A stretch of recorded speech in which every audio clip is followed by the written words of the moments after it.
Evening, everyone. Professor McCoy, welcome back to Greedfall II. I don't know, lately it seems like, I guess maybe Fable accepted. I've been playing a lot of games with some excellent menu music.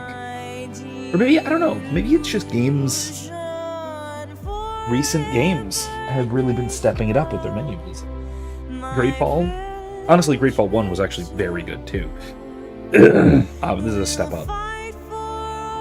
Then, Kingdom Come is just that wonderful, peaceful chanting. And of course you had Expedition 33, which, I mean, talking about the music in Expedition 33, that's hard to... it's hard to make anything really compete with that, you know, but,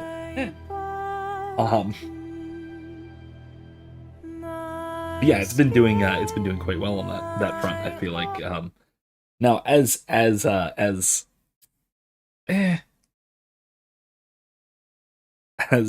mediocre as a lot of new games have been, the ones we've been playing accepted. I haven't played any bad games on this channel. Okay, maybe. Oh, well, here we go. Let's start by fighting some monkeys.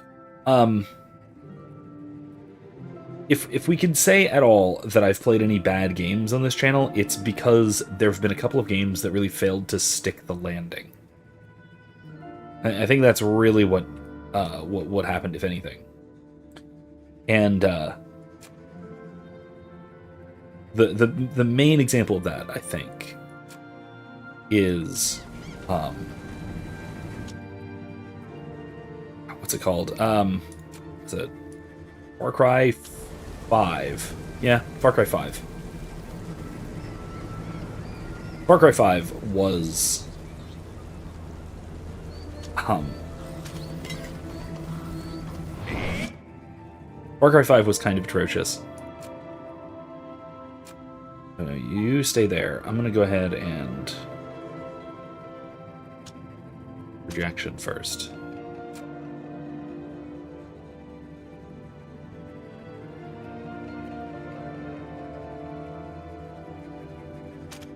Start off there.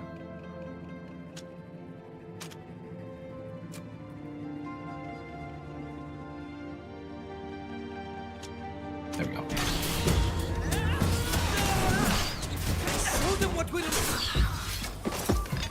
Well, that was easy. Anyway.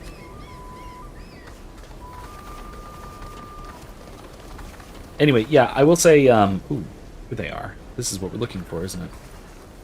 Gotta be.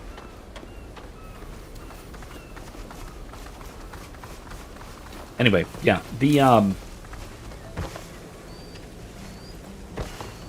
ending of Far Cry 5 really brought it down substantially, and to me at least, kind of retroactively made the game a lot worse.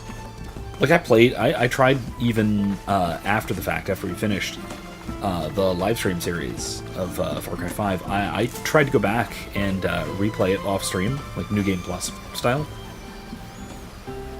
And, like, the major problem was I could see the rails. You know? The first time through, it didn't seem like there was a... it didn't seem like it was so railroaded. But it really, really was. And you... at the ending of the game really kind of betrays the... Oh, hello.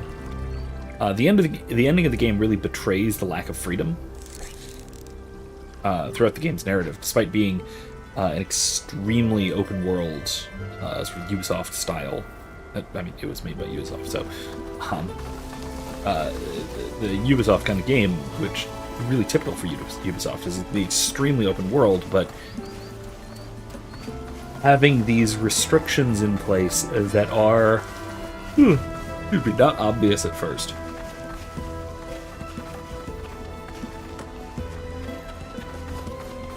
What's this?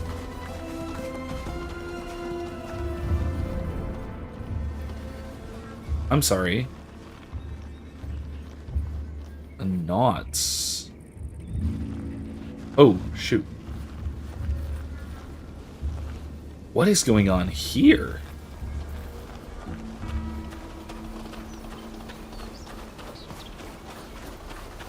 Okay, fascinating. We gotta go find out what's going on here first.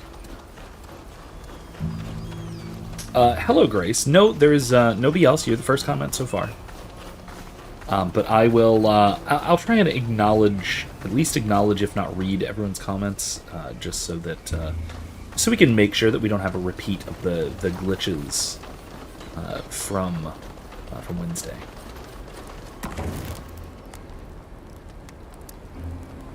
Yeah, we don't need to gather the party yet.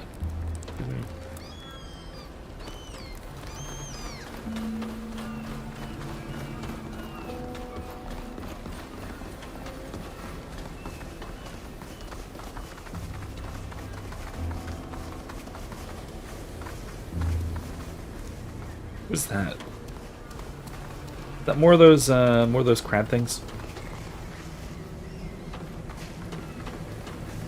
It looks like more of those crab things. I'll hold off on those for now.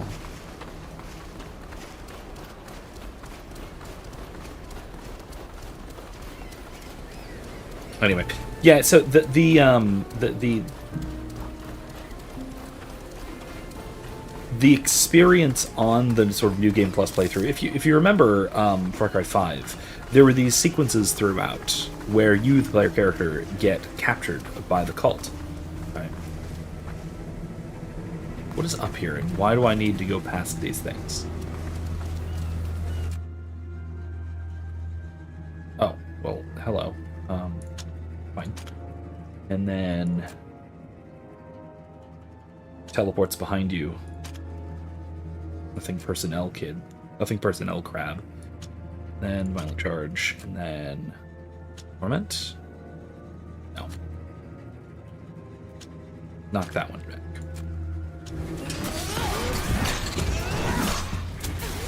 Only a fool dares to attack a death.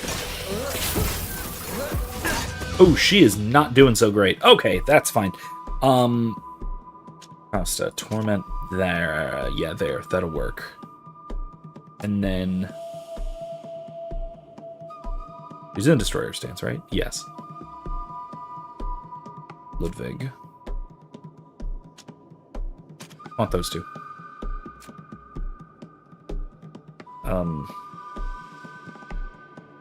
Gotcha.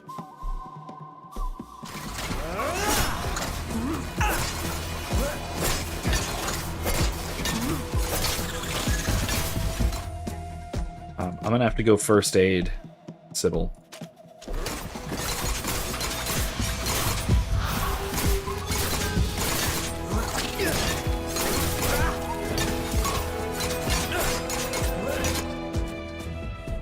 And he can first aid himself a tiny bit.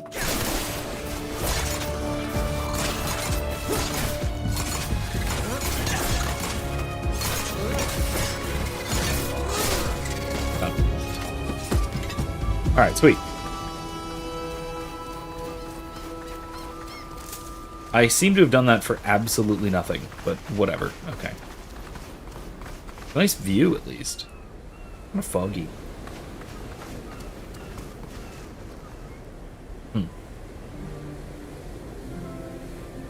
What's that? There's a little... right there. If you follow these lines, the lines of the masts, there's this little... I don't know if you can even see it too well. Right underneath the map compass, the map rose. There's this building up there. I don't know if that's accessible or not. It's up here. Yeah, it looks... Oh! Ooh, maybe I can access that. Okay. Maybe. We'll see. Anyway, moving on. Yeah, so the moment in Far Cry 5 when I was replaying it, that really exposed the kind of absurdity of the game. We'll have to be careful. We're not supposed to be here. Look out. Gods. Yeah, okay.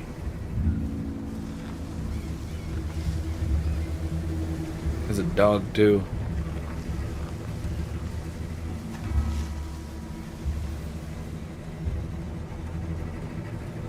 Do the bushes work on the dogs? They shouldn't, but I'm sure they do.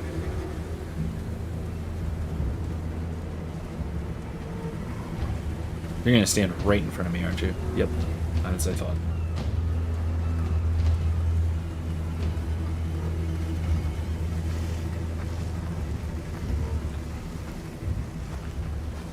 Anyway. These stealth mechanics are really kind of back.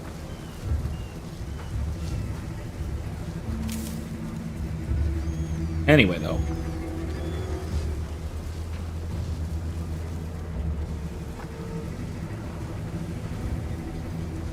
Yeah, anyway. Also, my companions are undetectable, which is nice, at least. So they don't have to micromanage all four.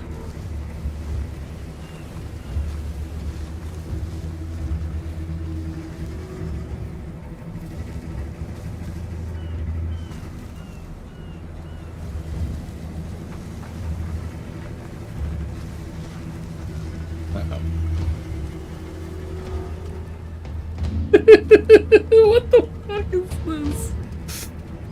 Okay. A key. This is Zahid's chest. Who? Whose chest? Why the emissary is in Xanthus. Xanthus.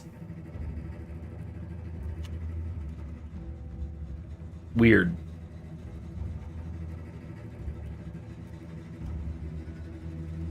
Oh, okay, I see. I have to kind of lurk around to the other side of the camp, go up the hill. I get it. I think maybe. Anyway, so there was this moment upon replaying. Did that work? Oh, Jesus. I can't believe that. That's a weird mechanic to be able to use. Alright, sweet. Good, though.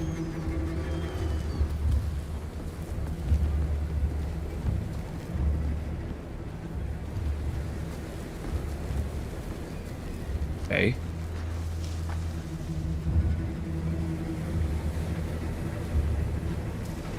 Guess I can just keep going, yeah?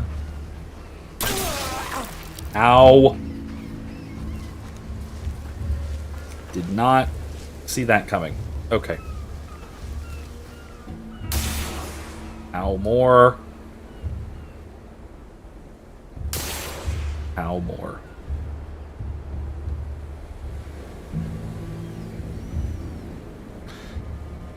Anyway, so yeah, on my sort of New Game Plus playthrough, I had some great weapons and equipment and access to vehicles and all kinds of basically everything New Game Plus gives you. And so in the first region of the game, there's this part where, or there's a few parts throughout, but there's one part where the cult minions capture you. And they send in like more and more and more threatening people until you get taken out and captured. Okay, so the way they do it is they have basically drugged bullets. They have their funky little drug called Bliss that basically it turns you into a pleasure zombie sort of thing. It's weird. It's a very culty kind of thing.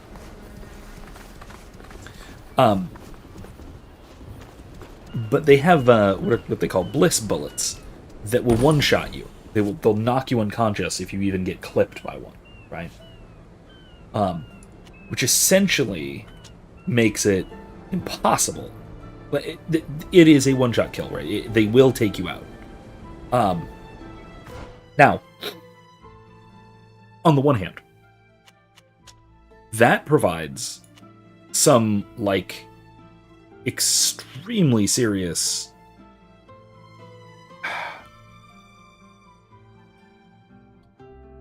I guess you can call it ludonarrative dissonance to an extent, right? But it's the oddity of it is the fact that give those to her. That'll be good. The oddity of it then is that you, the player character, are supposed to be, at least eventually, a serious threat to this cult. But it's demonstrated over and over again that you can be easily taken out in one shot. Which, like, it really, like, radically diminishes anything like the threat you pose. You know, if you can be just completely eliminated, like, just like that, there is... I don't know. It seems very silly to include with that the idea that you, the player character, are this serious threat to this faction. You know, it doesn't make sense to me. Yeah, no, that's good. How about you? Elegant fighter mage's robe. That's actually quite. It's very cool.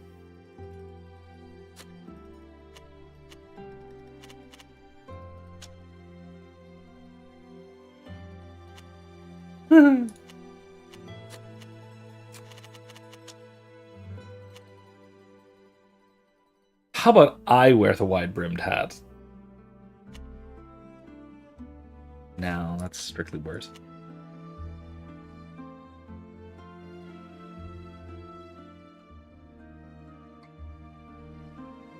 Why not? I think that's absurd, but whatever.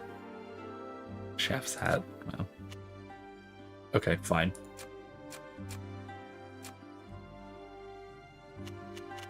Anyway.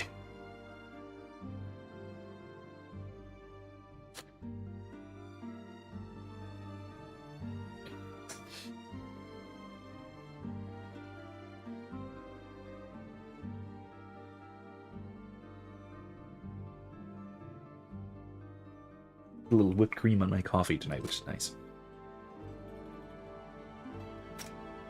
Anyway, though, like I said, it's it seems a little bit absurd.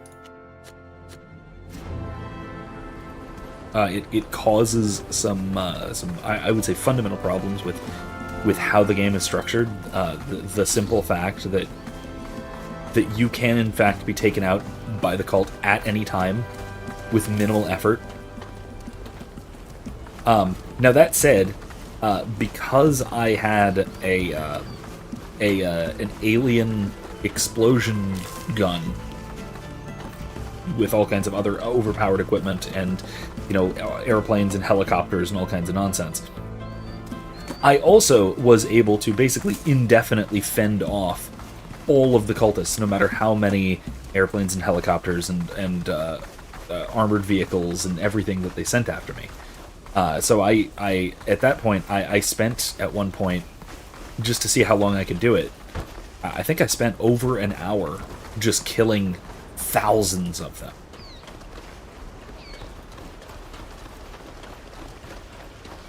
And it was at that point I realized, oh, this game has lost its appeal. It's not fun anymore. So, anyway, that is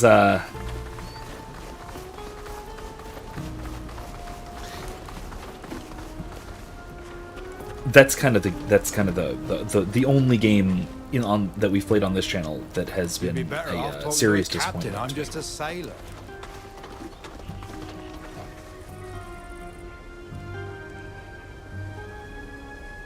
No, Grace, unfortunately, I haven't gotten through the whole thing. It is quite long, and I haven't had much of a chance to. Hopefully over this weekend, I'll be able to go through in more detail. I do want to.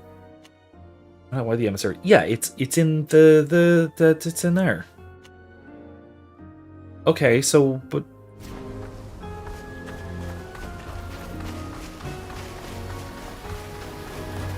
Okay, well maybe...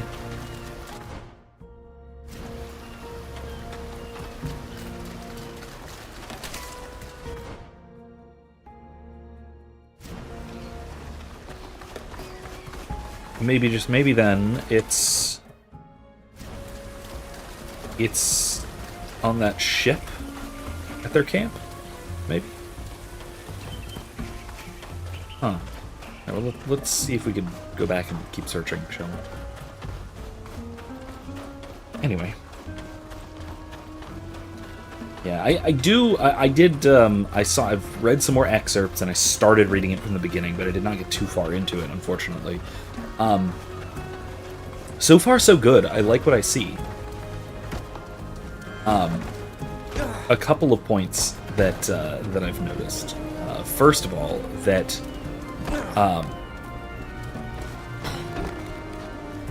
he has a pretty measured view of the. We're not supposed to be here. He has a pretty measured view of the capabilities of AI, especially the metaphysical nature of machine intelligence. Right? And I've actually seen this come under some criticism a little bit, which is very silly criticism. Not again. It's very silly criticism, frankly.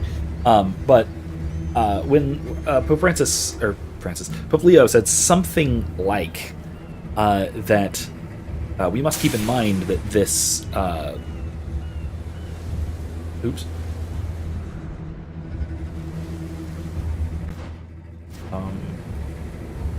There.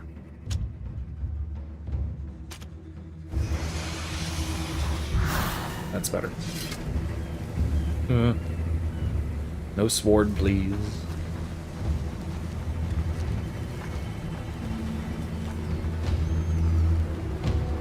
Sailors! Fuck! Let's show them what.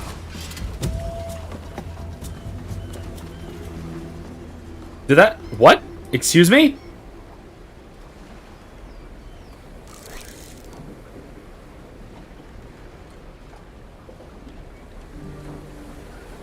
I got boots. I fished up some boots. Did that just save?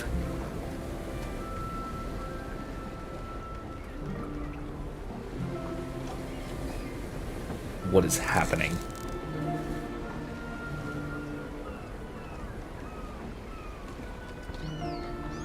What is happening? I'm no longer in a restricted area, that's why. Quiet.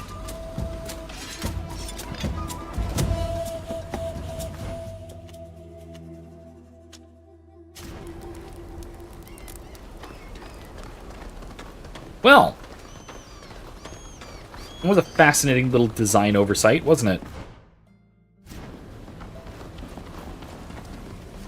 You know what? No, I'm gonna go check out the cave. Because if it's not on the boat, then I don't know where it is. I got the key.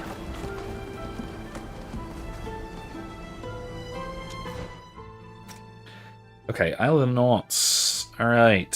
Found where the emissary's staying. Search, found some compromising items. Documents found in the emissary's room. Mentioned a meeting outside of Xantis. Certain camp. Yeah.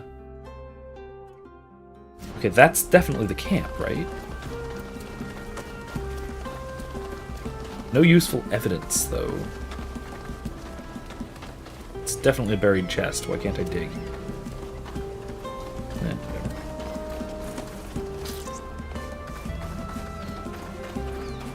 Anyway. Intrigued to understand why he chose the topic of AI. I honestly think it's because it is a significant development in it's just because it's a significant development in present society. I really think that's the main reason. Uh-oh. That's not good.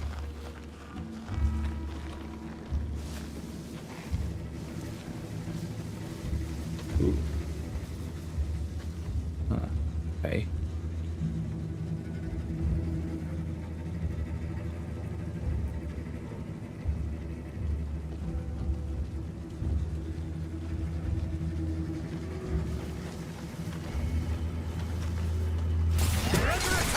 Oh, fuck. This isn't what I wanted. Oh, God, there's a lot of them. Okay, so Alright, I'm gonna give this a try, see what happens.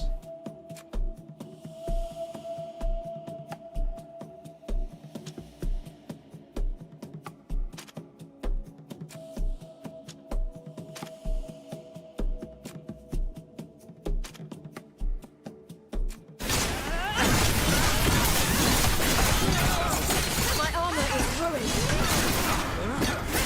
Maybe a knight can be with me. Oh, shoot, she's down. Okay, do I have any resurrection? Yeah, I do.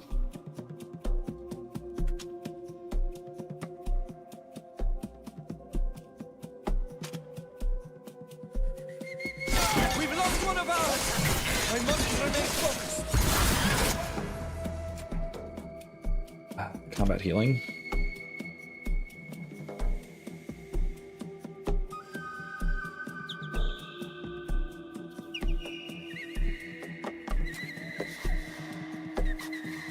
Alright, what am I gonna do here? Alright, taunt? No, I do want to taunt. It's kind of the opposite.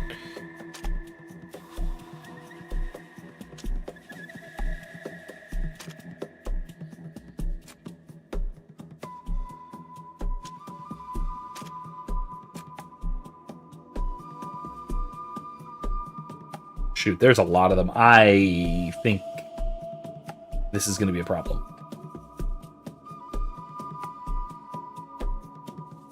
Maybe a knight can be with me. Resist my arrows.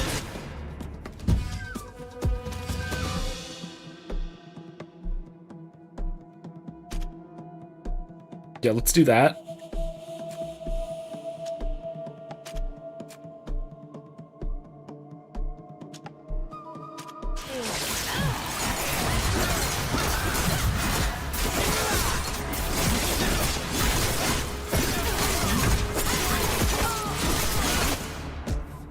Yeah, this is very bad. We're not gonna handle this, are we?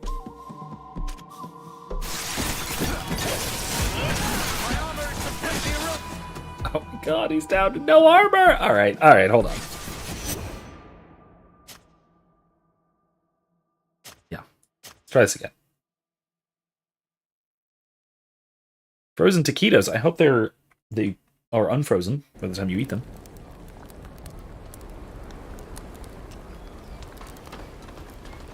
Okay, let's try this one more time, shall we?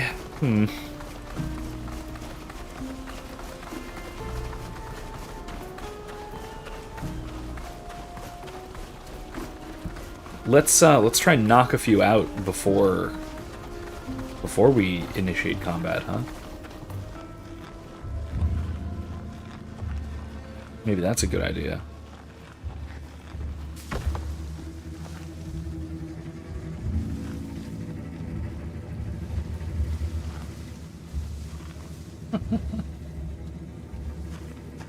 They have been cooked. Oh, good news. That's probably the best thing to do with food. Before eating it, of course. Alright. Here's this chick. Come here.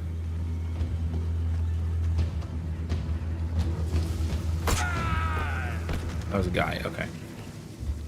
Good to know. Next. This guy right there. Okay. He's not going to come over here.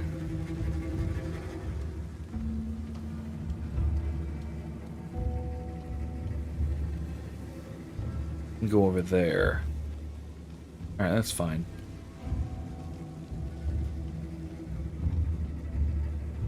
Like, if I'm able to take some of them out...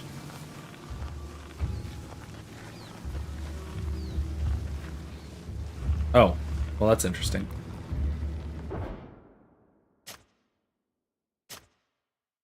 Just gonna basically quick save there.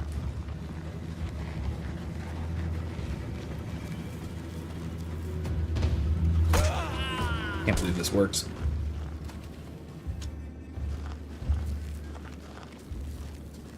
But yeah, if I can take some out before it becomes a problem, then maybe it won't be a problem. Anyway, though.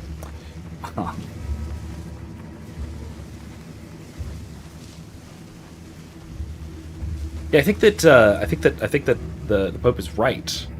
That AI is a serious and interesting topic that needs to be discussed. Can I do this? I have my doubts.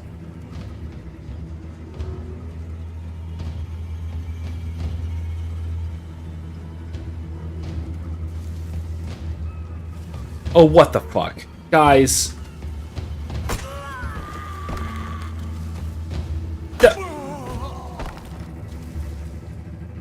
That... There's no way that worked.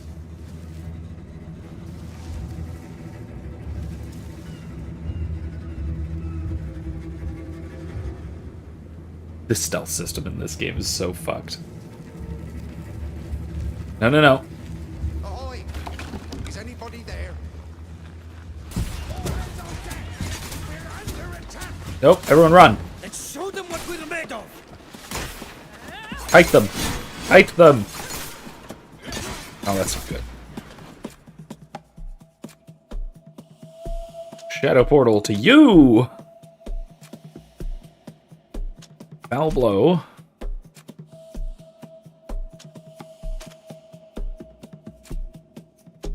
Alright, maybe I can do it now.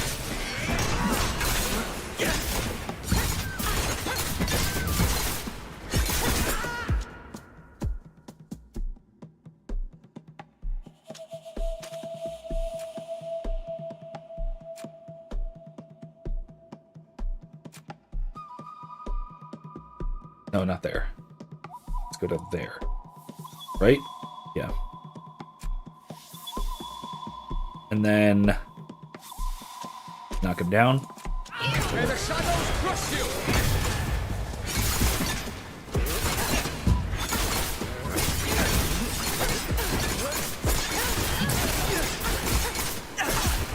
Okay. That somehow worked.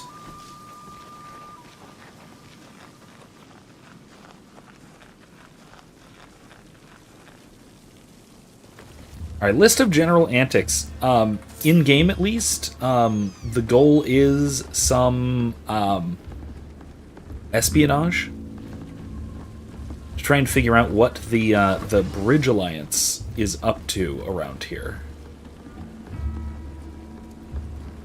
And my best guess, it's slavery. It's slaving.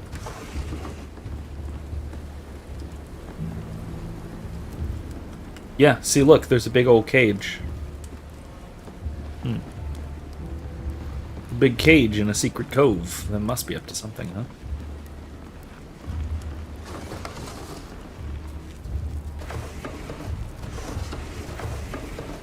I'm not gaining any information from this. Like, I'm not...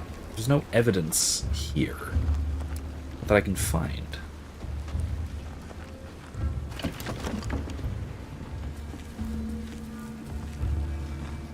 There's some crafting bits, that's all.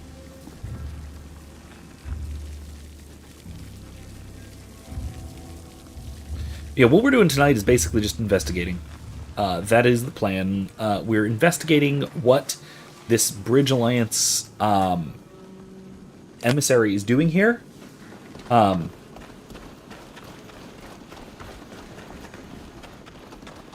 there's an exit here. Interesting. Not an exit. I'm no longer in a restricted area, so I can just run about. Okay.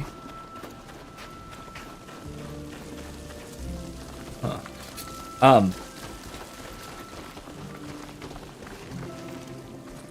Gorgeous, though. Ooh, a dead Leopleurodon? What is that? What is that thing? Fascinating. Fascinating creature over there. Anyway, like I said, I do want to give Pope Leo's Encyclical a fair shake before I dive into it in too much detail. However, I will say a couple of things that there, like I said, there are some interesting bits. Right, I was already mentioning the fact that he is He's intensely skeptical of what we might call machine cognition, the idea that machines can think. As our good pal Obi-Wan said, if droids could think, there'd be none of us around. There'd be none of us here with there. Shipwreck site with critters. Oh, there's a lot of critters. Okay, a lot of critters. Let's head back in just to be safe. Let's check the other route. Now, of the people talking about this, I think Edward Fazer, who's a Thomist neo-scholastic philosopher, is very good on the subject. He has written before, both professionally and at a popular level, about the impossibility of true AI, that machines do not and cannot, even in principle, actually think. They cannot truly reason. And part of how we know that is that we have created these things, right? Yeah, going down there does not help me even slightly. So whatever. I'm gonna see if I can knock these fuckers out. I doubt it. I really highly doubt it. But if I can, that really trivializes a lot of the. No. Okay. Cool. Kind of glad I can't, because that would be really broken.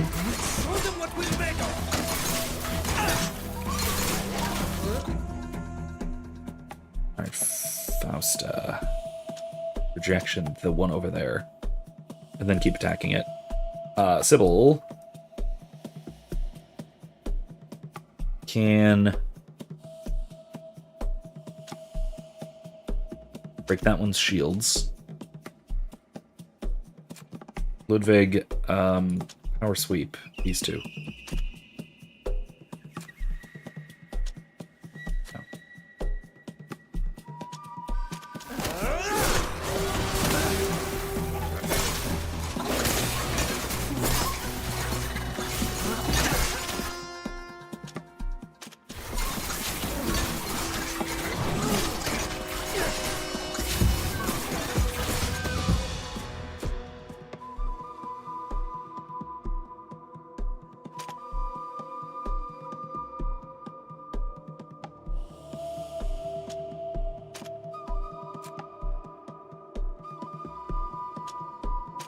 No.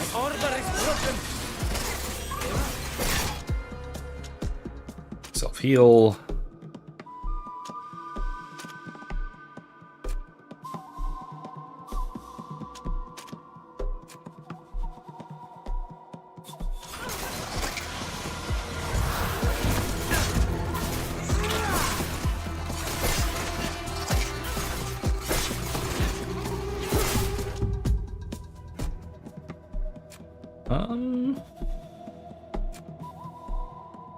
Can she heal again? 4 seconds. Okay, that's probably fine. And she has the AP for it.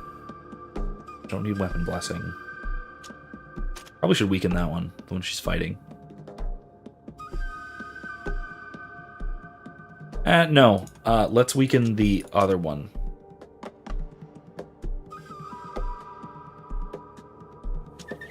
Knock back the one she's fighting.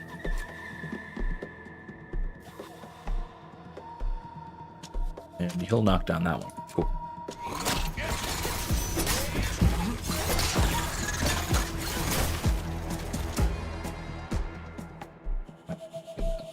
There we go.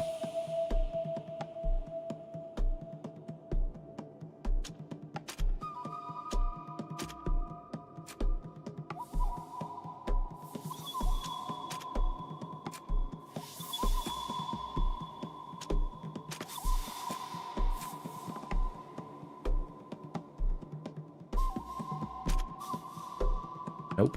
I need to go over here. No, I need to go right in between these two. And then I need to combat healing. May the shadows crush you! Now I'm going to have to buy some new armor.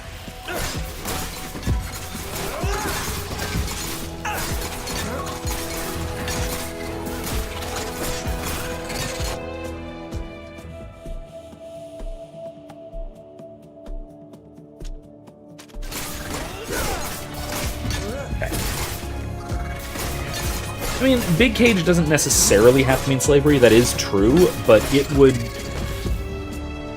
would really fit with what's been going on lately. Oh, geez. Okay, fine. I guess we're going for it. You're pretty injured. Why are you doing that?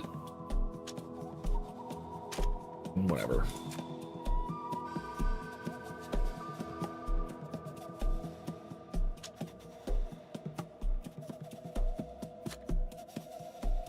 Just attack. It's whatever.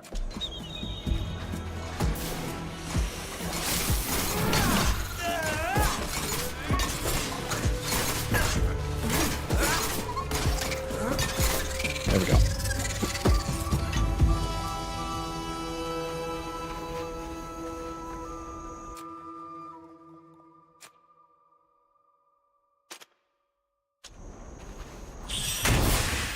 Better.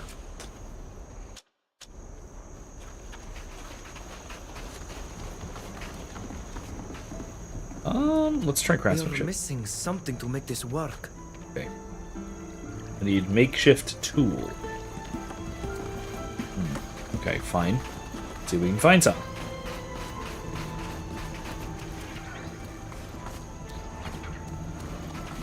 The frickin' bat things up there are gonna be another separate problem. Hold on.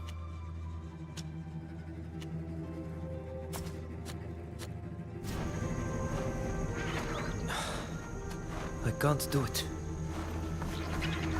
Alright, well, I guess they're not going to be a problem, because I can't get to them. Alright. Never mind. Moving right along, shall we? Yeah, you've been missing the latter half of recent streams due to falling asleep. Yeah, it happens. Isn't it, like, your 1 a.m. or something?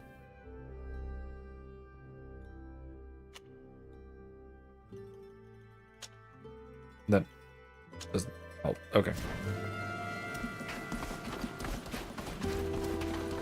If I'm not mistaken as to time zones, it is perfectly understandable that you've been falling asleep.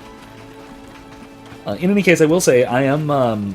This week's stupid little podcast is going to be something of a clip show. I'm putting together a couple of different little talks that I have made over the last couple of weeks during live streams. The one about love, and the one about gambling, and especially bad faith market manipulation and stuff like that.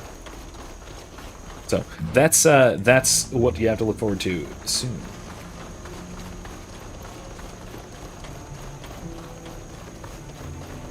Yeah, that's coming. I'm editing all that together nicely. Getting rid of some of the combat and some of my hemming and hawing and getting distracted by chat and stuff like that. Be quiet. Please. We don't want to be overheard. Hey, buddy. Let's see how many of these bastards I can knock out. This tremendously silly.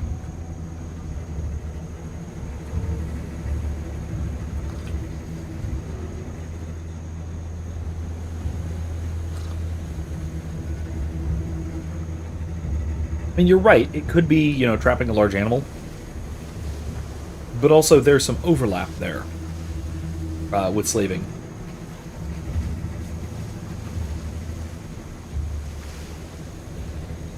He's just, like, actually standing guard. I don't like him actually standing guard. I don't know what these little doodads are down here by the map.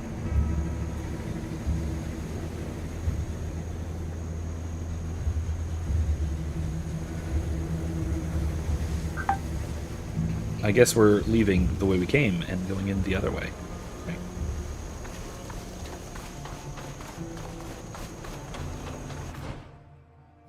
Yeah, you're gonna go the other way. Alright.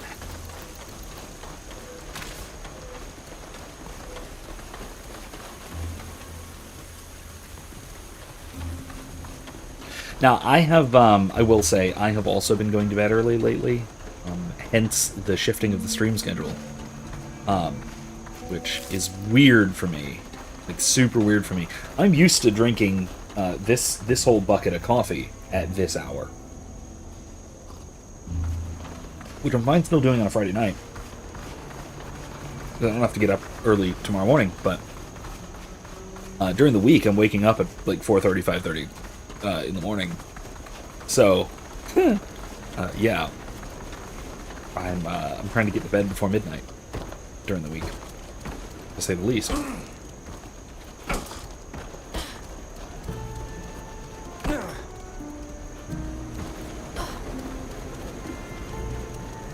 We'll have to be careful. We're not supposed to be here. Let's be careful. I'm gonna have to fight the dog, but that's okay. I can fight the dog. Especially if it's just the dog left. Where's everyone? Is it just the dog? Oh, no. There's a guy. But I can just sneak snunk up behind him and go honk. And then just do the same with that guy. Everyone's just facing that direction. Fascinating.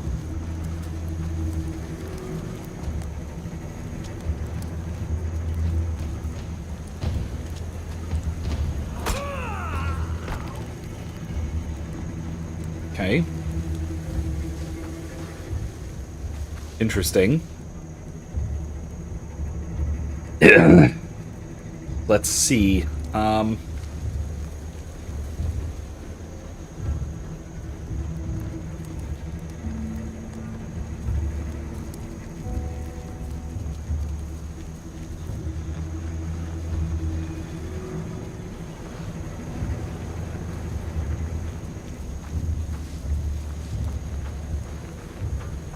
Has to be something here.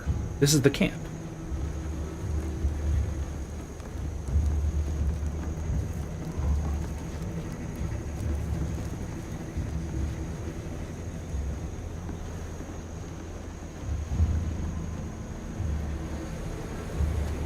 Oh, this might be it.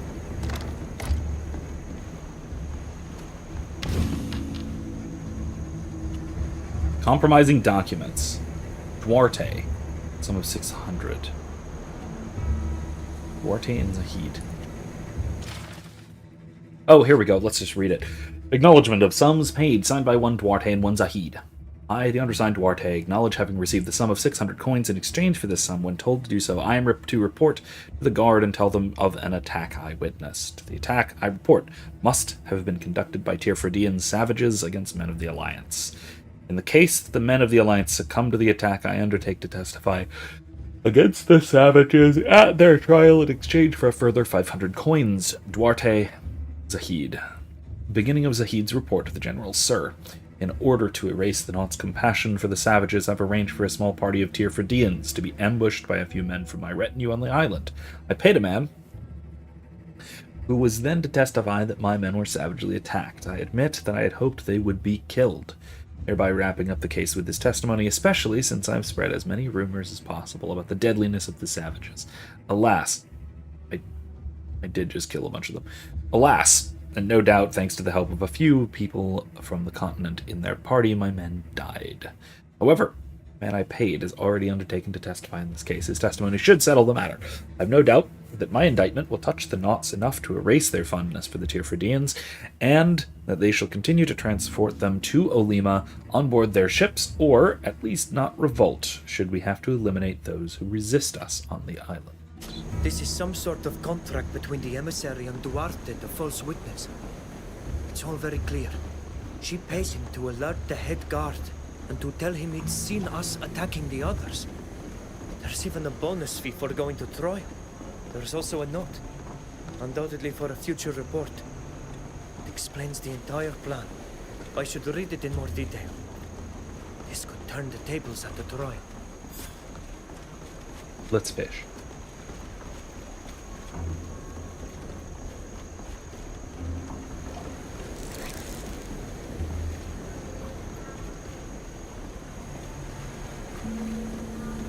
Ludwig, what are you... What are you doing? Whatever.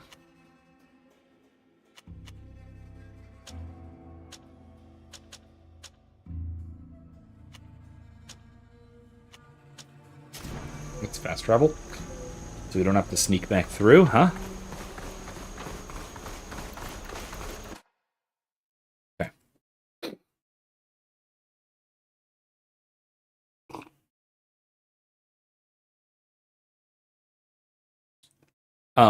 Right, so I was talking a little bit about Phaser's argument. Wow, that was really glitchy. I was talking a little bit about Phaser's argument for the impossibility of machine intelligence. So, the sort of popular level analogy that he's used that I really like, I think that it really does a good job explaining, is the comparison to a magic trick. And I mean specifically a magic trick, not actual magic, a trick of stage magic. A sleight of hand exercise, Penn and Teller style.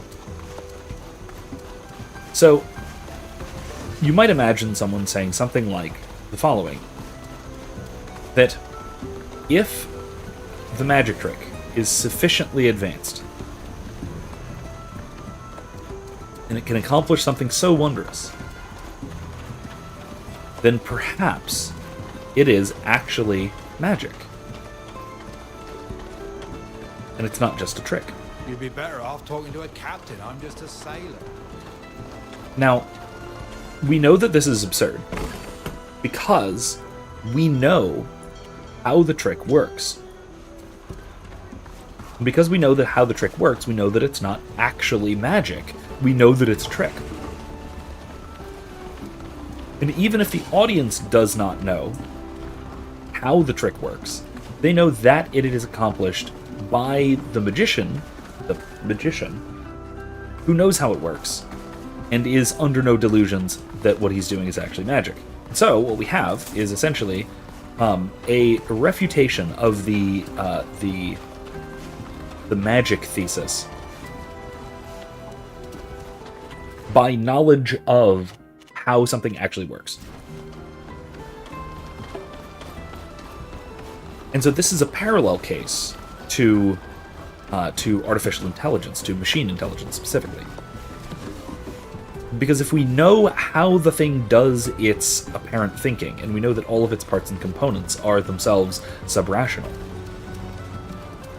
then we know, therefore, necessarily, Our armors are so light that it is not actually intelligence. Have you made up your mind? Are you gonna buy this weapon or not? No, I'm gonna upgrade some of my stuff.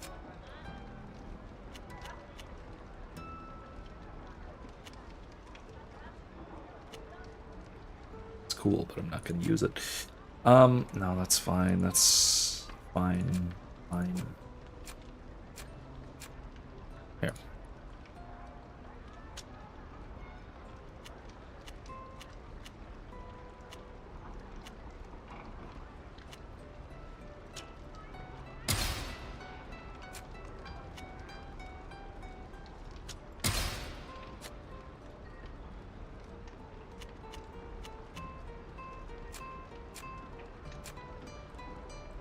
Navigator's leather gauntlets, huh?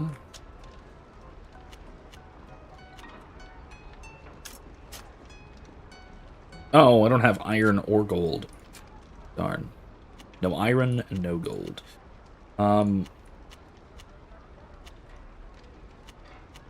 It's not bad.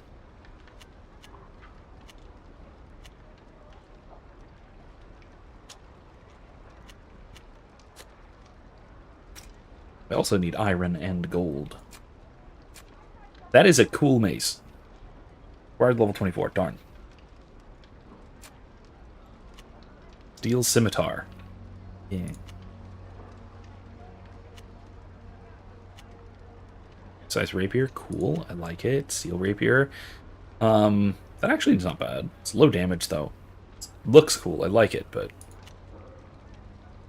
rapier of tier 4D. Okay. Damaged Horn of Exantis. That's very cool.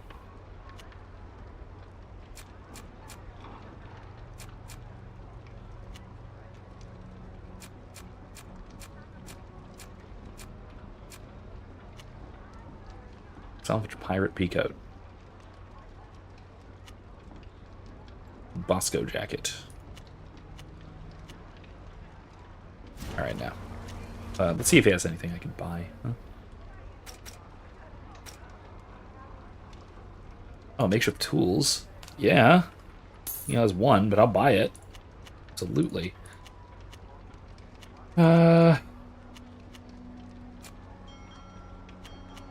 He's got gold ore. Okay. Got a shovel.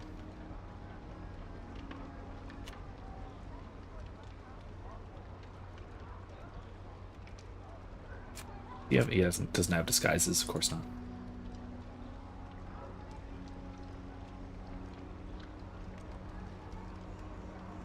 Yeah. Anyway, so the same idea that Phaser talks about applies to it applies to artificial intelligence, right? So that if we have AI that works on principles that we understand, which it almost necessarily does, unless it arises purely by accident, which is vanishingly unlikely.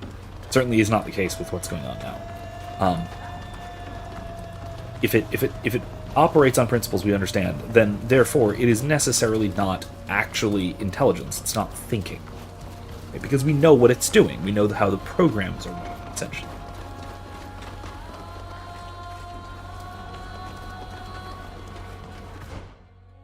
What's this? Stop! Access to this area Okay. is strictly forbidden. Move along. Chris says they might be really good at not leaving bombshell-level evidence around, because those documents could easily be refuted by guards, since they're likely to be believed the indigenous people. Well, they are signed. They're signed by all relevant parties. That's quite significant. They're also not likely to think that indigenous people, that the Tirfredian barbarians, are going to be able to forge that sort of thing. You know? Stop! Foreigners aren't allowed in this part of the port. Move Well, along. okay, then. I'm not gonna... We'll leave you to your duties. Good boy. I mean, I'll see what I can do, but...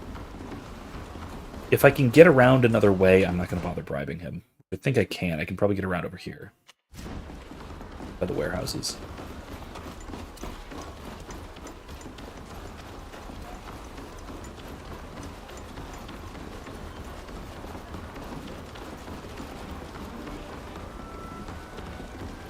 You can't come in here. Move along. Well, okay then. Where are the offices?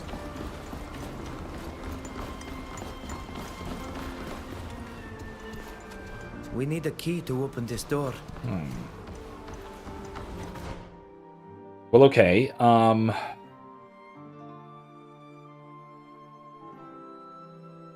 I try over here to sort of jump across, maybe? I doubt it. I don't know if that'll work, but I'll give it a try.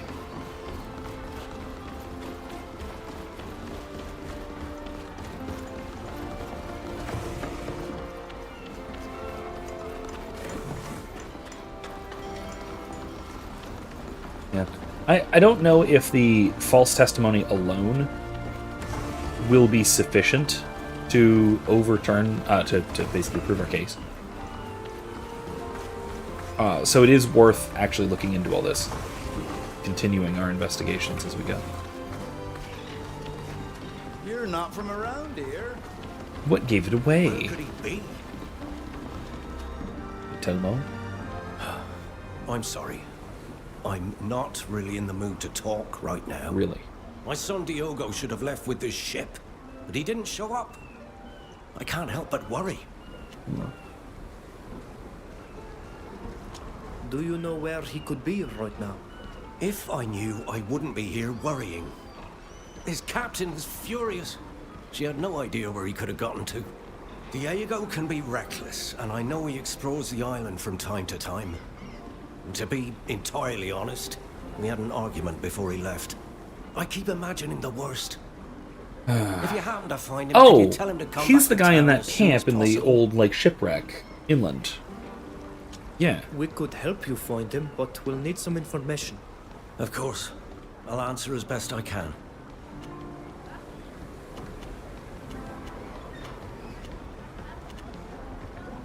Does your son have a special place he likes to go? A hiding place, perhaps? He's always loved exploring the island, but I don't know of a favorite spot. He often leaves the city and goes into the wilderness, but I don't I think I know where where to find or him. why he goes there. To tell you the truth, I'm just now realizing that I'd never asked him. I've never even offered to go with him. Oh, I hope nothing has happened to him. Yeah. That's rough. I get it. Do you know of any friends who might know where he is?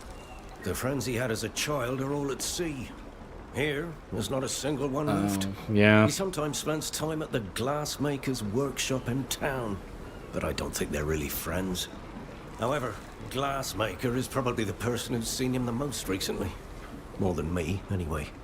He has a stall in the market square. Maybe he can help you. I'll try it. You mentioned an argument. What was it about? His future? See, we're all proud Naughts in our family. My parents were both Naughts. My brother is a Naught, a guard on the docks. And I was a sailor for as long as I could be. I'd give anything to be able to sail again. But since my accident... Well, that's beside the point. Diogo doesn't seem to have the same taste for the salt air the rest of us do. I told him he was an embarrassment and he stormed out. I blame myself, of course, but I just wish he'd be reasonable. Okay. We're going to look for him. Don't worry. We'll have him back here in no time. Thank you. I hope you find him safe and sound. I mean, the Naughts are, strictly speaking, a sailor's guild, right? But they're also a small but fully formed society. Hey, there's something. Ah! Okay, listen. What are these guys? Is that Brit Alliance people? Apparently, we're not supposed to go in there.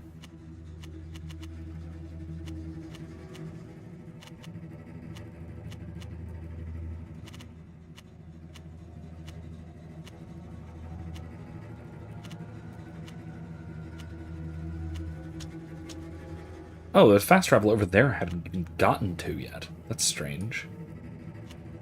Right.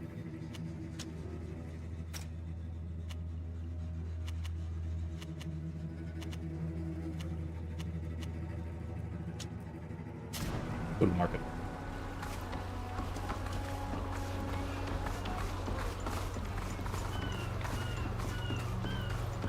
The glassmaker, huh?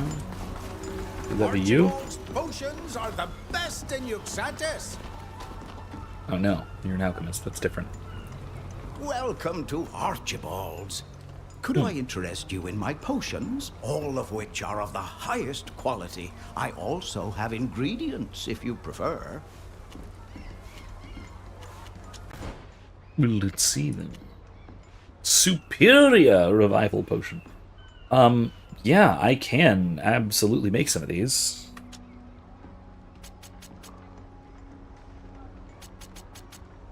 Make 10 of them. I can only carry 2 at a time. That's not great.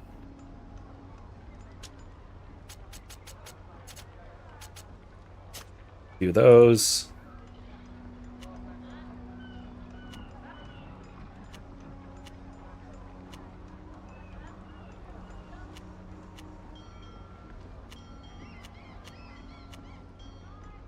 Immortality potion?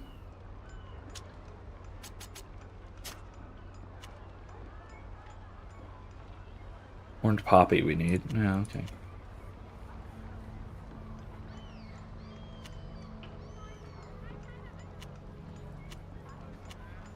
Tangibility?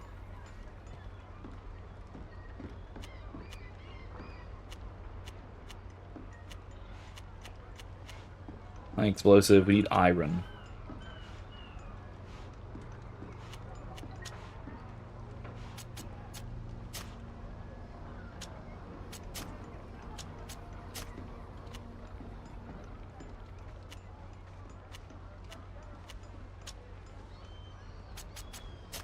Okay.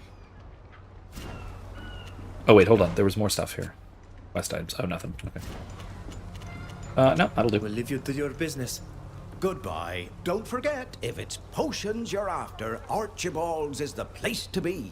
Honestly, I'm getting plenty of stuff from loot drops and upgrades. I don't really need to buy much or craft much, frankly. Skids, minerals and plants, herbs and mushrooms.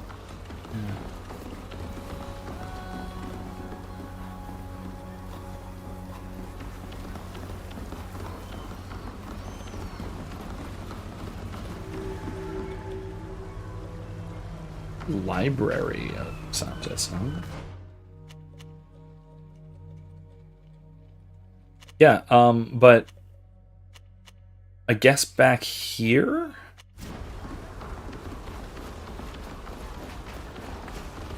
I do want to check out the library. That sounds very cool. Can I go in?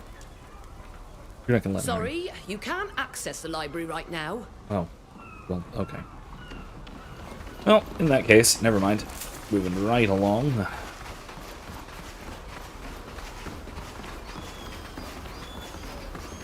Everything you need to make your own equipment. From potions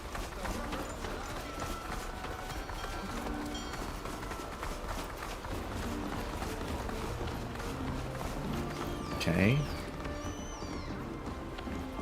It's the glass maker. Bunch of bottles and jars and things, right? Workbench. Citizen. Silvio.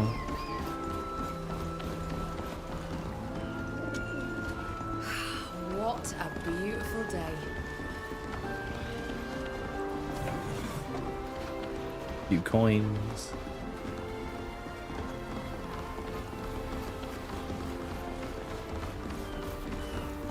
I will say, some gorgeous ambient music.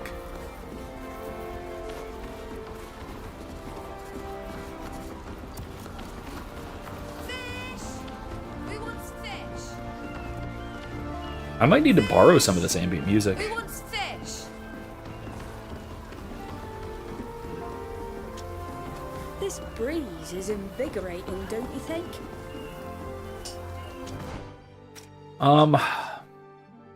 A glassblower with a stall on Admiral Square. Where's Admiral Square?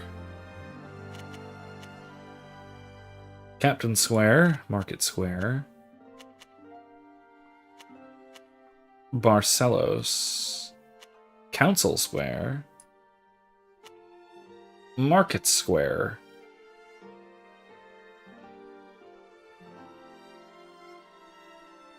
Santis Peninsula seems to be restricted. I think that's Bridge Alliance.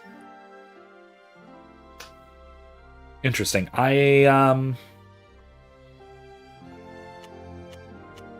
Santis Inn.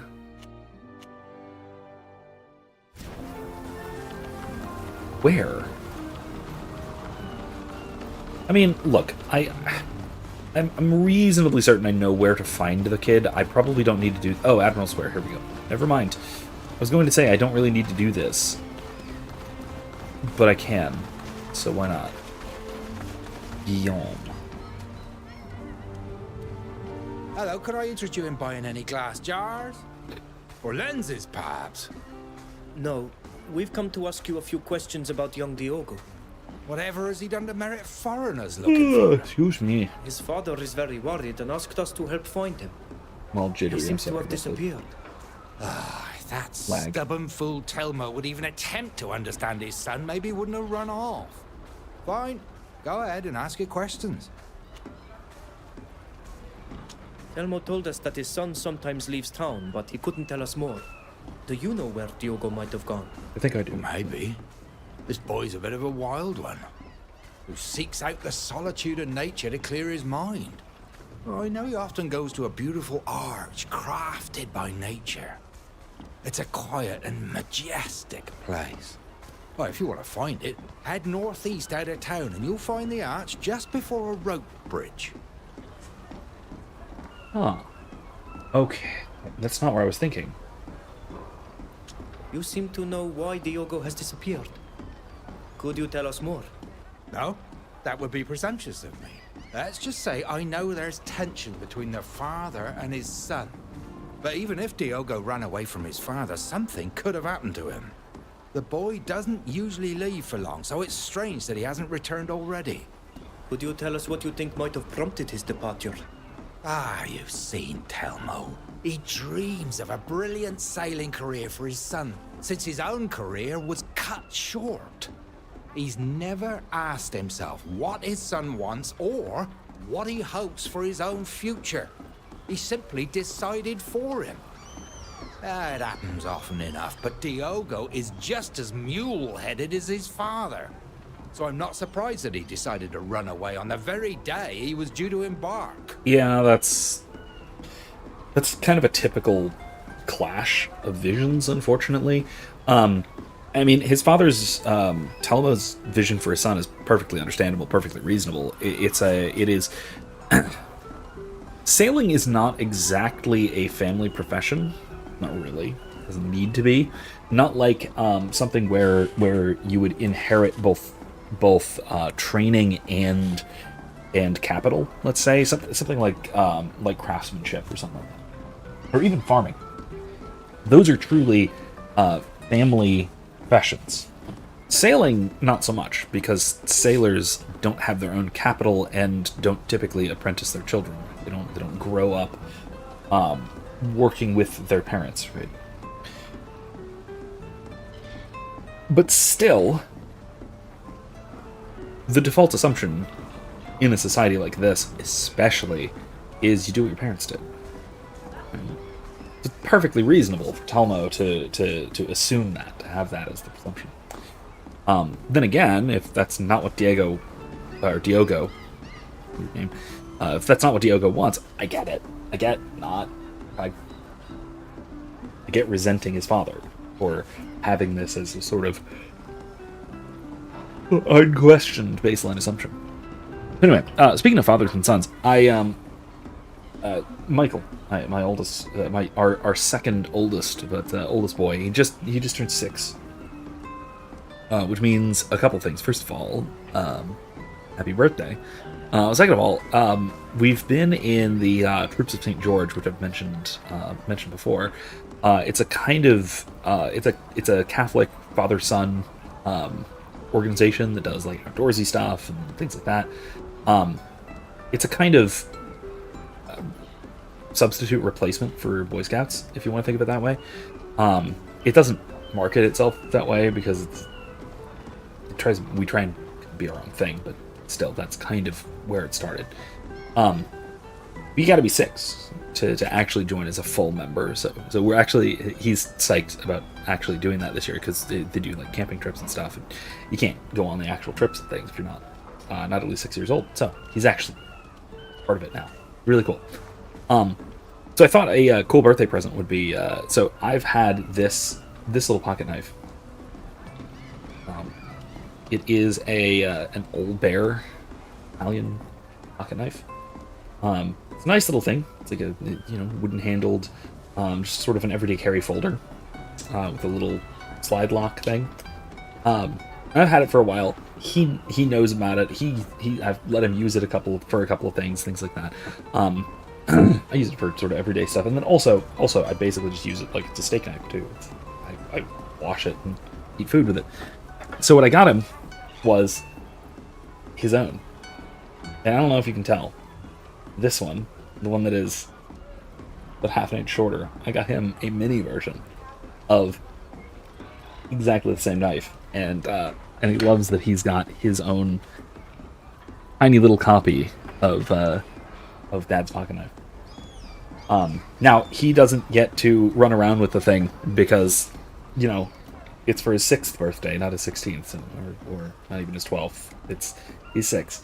So he's not going to be running around wielding a knife.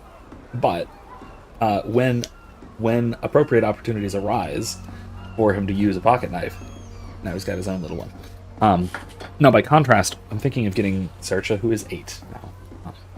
So she's old enough to have her own pocket knife, but I'm thinking of getting her something closer to my other everyday carry knife, which is a little. I have a mini Swiss Army knife. But that's mostly because she's always needing to use the other little attachments, like the little scissors and the nail file and the screwdriver and the tweezers and stuff like that. So I'm thinking about getting her something like that if I can think of a good occasion for it. I'm lagging like mad. Why? Can I? No, I can't fiddle with the settings yet. I kind of want to turn down graphic settings a little bit. Maybe that's the problem. I'll get it. Anyway, after this conversation, I'll see if I can turn down graphic settings so I'm not jittering so much. What is your relationship with the boy? Well, I don't know what you're thinking. He's been coming Grace, is to it my jittering for workshop you, or is it regularly just for showing several months that way now. on my feed? He talks, I listen, and he watches me work. I've taken a liking to the boy. He's curious and would make an excellent apprentice. Believe me, this is not something I say lightly. There you go. Glass making is a difficult trade, and there aren't many young people with the patience to learn. Diogo has shown a genuine interest in my art, which moved me. I have to admit, I hoped he would agree to work with me. But although he complains about his father, I know he doesn't want to disappoint him either. He'll probably end up a sailor to make him happy. We'll leave you to your business. Thank you. I hope you find the boy. He's a good lad.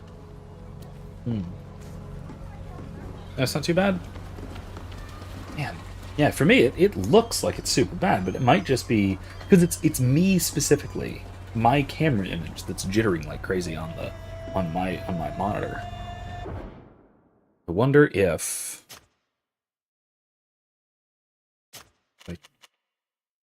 maybe it's because I have it to borderless windowed. Let's try that.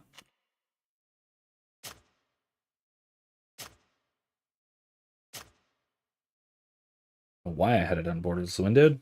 See if that's any better. Seems a little smoother already, but I don't know. We'll find out. We'll find out.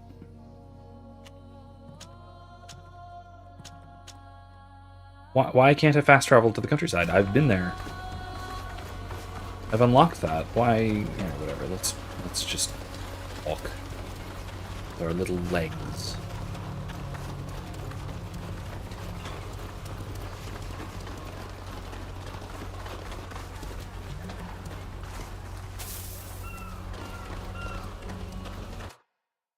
Yay! All right. Oh, maybe that's why. Because if I have full screen, apparently my mouse can just leave the window. I'm not sure why. It shouldn't be like that. Oh no, it's only during loading screens. Dude, that's super weird. That is super weird. But yeah, I think he's down this way a bit. Actually, let me switch one more thing. I'm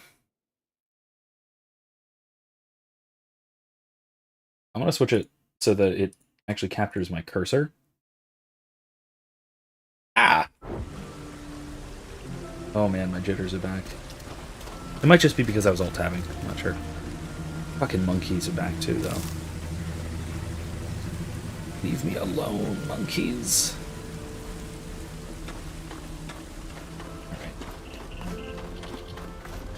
Anyway, I figured maybe I would have it set so that you can actually see the cursor, so I can actually point to things. You know,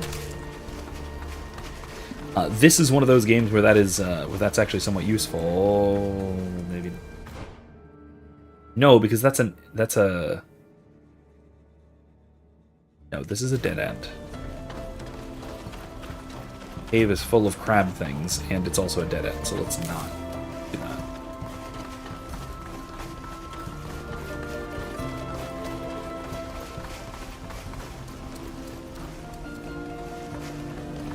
I'm gonna have to fight the monkeys, aren't I?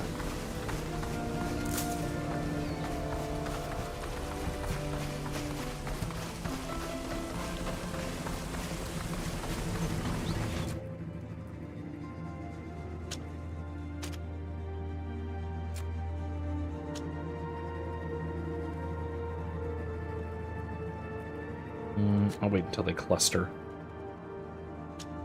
I'll go over the one I'm about to hit, and then you can violent charge the same one.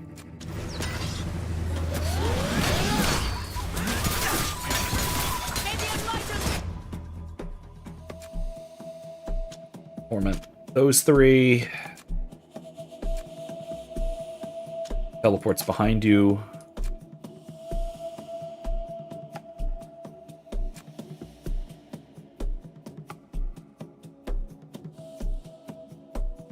We'll beat these guys up.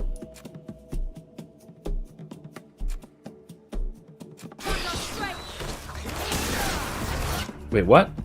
No, I said to attack that one, didn't I? Or did I not? Probably didn't, did I? That'll be fine.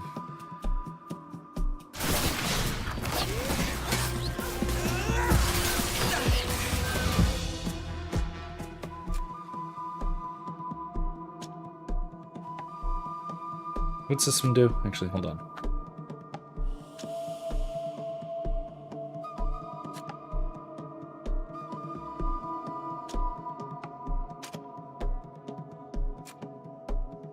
Okay, and then...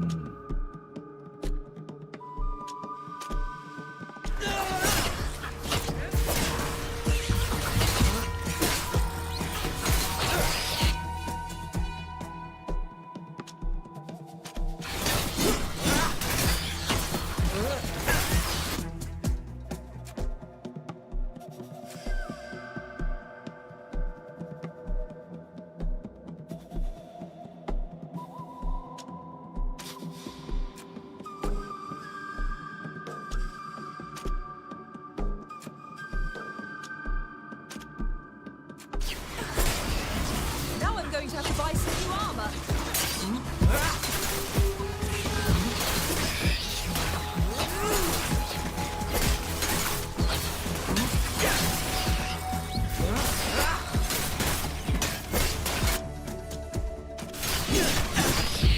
Okay. Nice.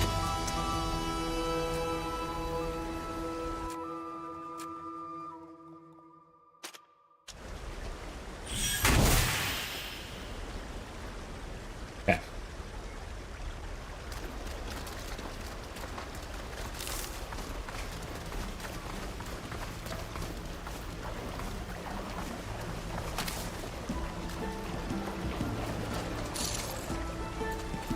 Fossilized mother of pearl. Very cool. Oh, there it is. I found the natural arch. It's right here.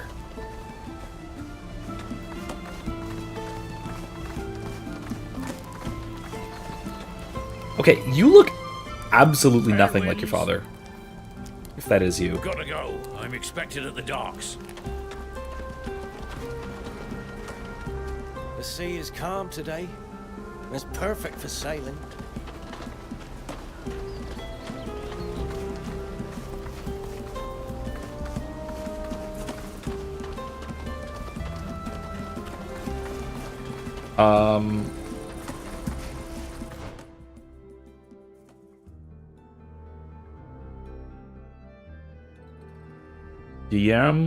Guillaume, sorry.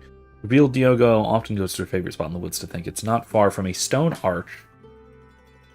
Okay. Oh, yeah, that's right. Imp Simp's got a date tonight. Well, that's good. That's understandable, you know. See, I bet that's the stone arch. It's gotta be. But you know what? That's a good excuse. That is a perfectly reasonable excuse. It's not like this is class that you need like doctor's note or whatever. Not that I take doctor's notes, by the way. Like that's the thing. When I when I have students want to give me, complex and extensive medical histories because they missed class this morning, it's like, I don't ask for that. I don't mark off for absence at all. My sort of class participation grade is basically it's basically just rounding. If you're very close between, say, a B plus and an A minus, and you show up often, then it'll be an A minus. If I haven't seen you since the first week of class, then it'll be a B plus. That's how that works. Not that people who don't show up for class get B pluses, but whatever. Hypothetically. This isn't working. But yeah, no, and yet, despite all that, and being very upfront and very clear that no, I actually don't take attendance, and I don't mark people off and take grade points away for missing class or anything like that, even remotely. Despite all that, I still have students not just, emailing me and saying, hey, I'm sorry I missed class, is there something I can do to make up for it? Which, yeah, that's reasonable. If there's something I missed, if there's something I can send or an assignment or whatever, okay, cool, I get that. But I get students, giving me their detailed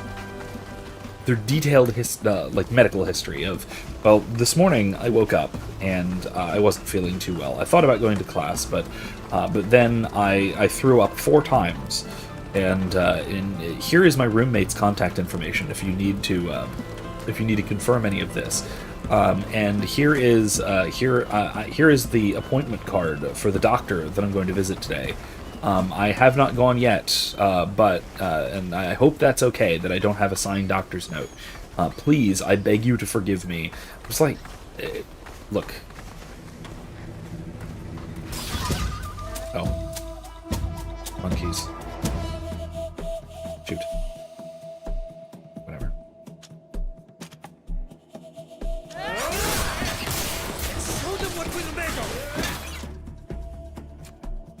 Let's just do some blasting. And then you can finally charge that one. No.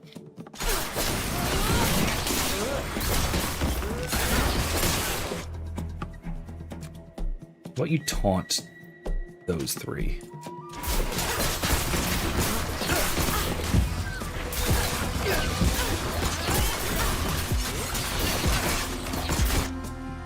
Can I? Not yet.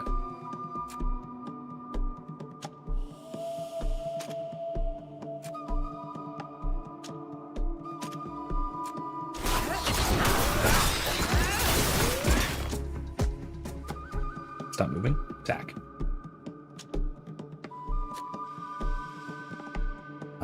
Couldn't touch.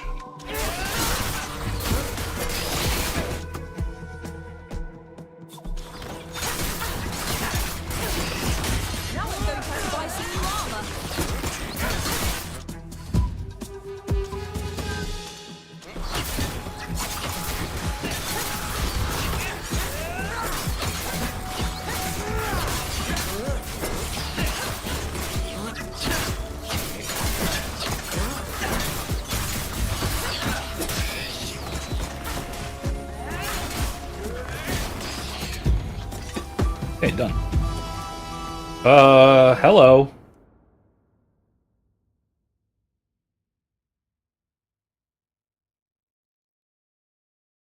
Okay,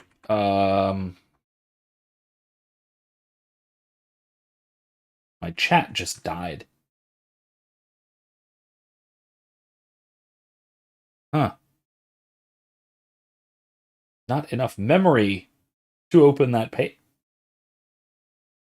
Is this game really sucking that much RAM? There's no way. That's not possible.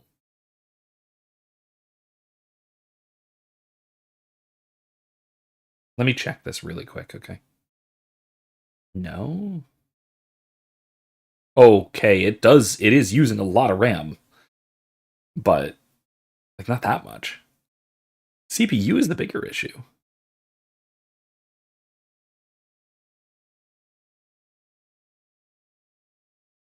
Okay, whatever. I'm fine. We're all fine here. How are you? Is this the arch?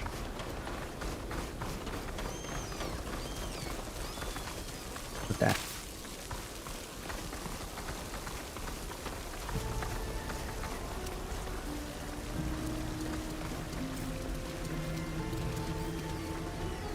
Yeah, I know there's more monkeys. I don't want monkeys.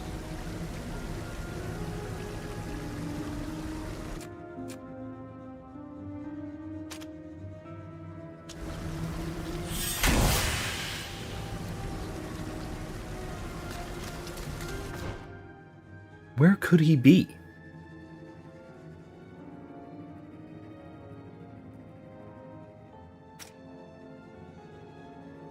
His favorite spot in the woods. It's not far from a stone arch. I really thought he'd be at that cabin.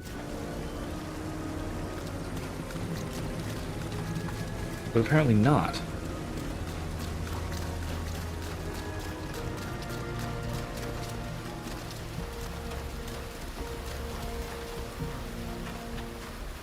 Like, this cabin right here is right near a stone arch. Like that. That is a stone arch, right? Isn't it? Am I crazy? That is a stone arch, right? I'm not crazy.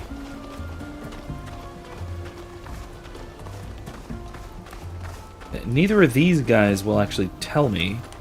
Admiral Cabral is an incredible navigator, and she has a very honorable vision of our guild. Oh, good. Glad I knew that now. Our ship is grounded. There's damage that needs to be repaired. If this is the ship, then that is a wild understatement, but I don't think so for some reason. What in the world? Where is this kid?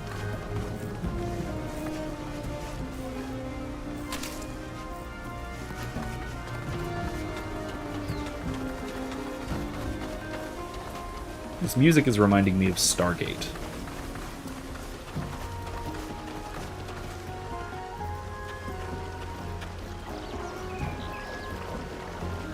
Is it this?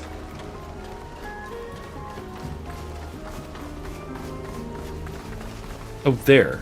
Is that him? No, but there's something there. There's a hat here.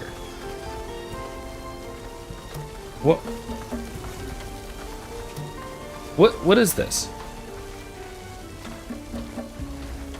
Is that a grave?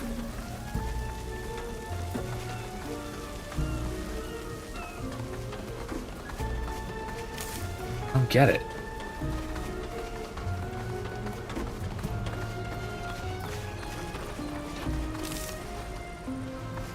There's a grave with a hat. And it is near a stone arch, though. Like... I don't get it. Yet another stone arch. There's so many freaking stone arches, though. Like...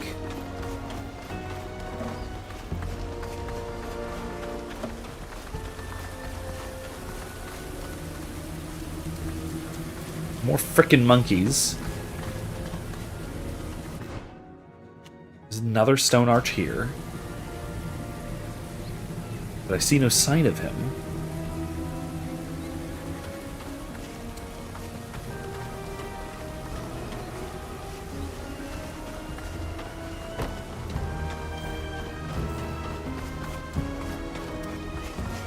Like, this seems to be the best lead so far, right? So confused.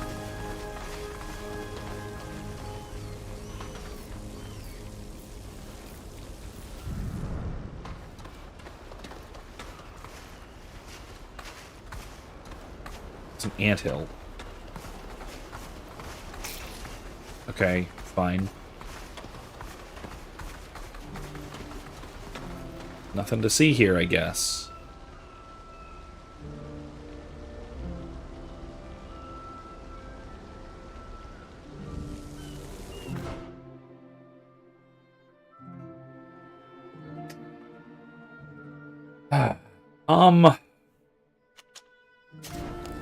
Let's check by the rope bridge.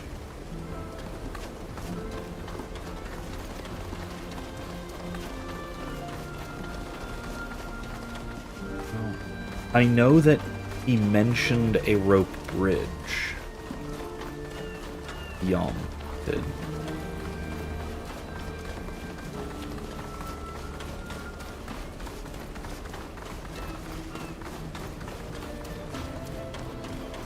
Down here, maybe? No.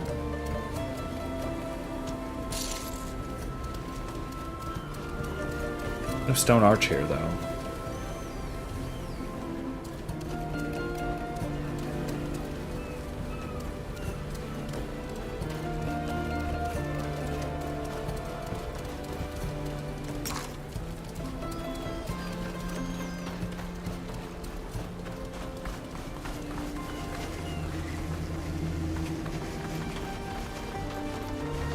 Dude, this is why I need to deal with those guys?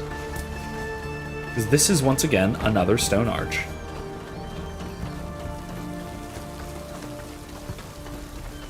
There's more monkeys.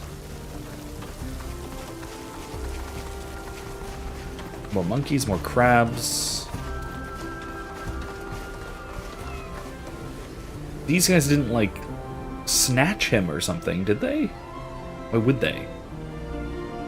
Then again, that's also another stone arch. I don't get it. I'm super lost here. Oh.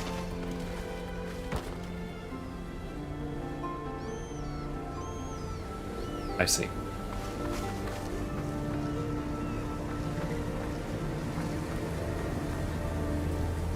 Can I just sneak past these guys? If I can sneak past these guys, I will be honestly shocked. Yeah. Well, okay.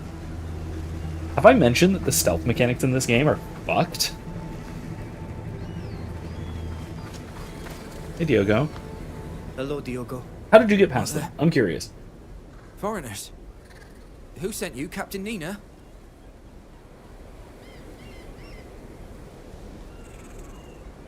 Am I gonna...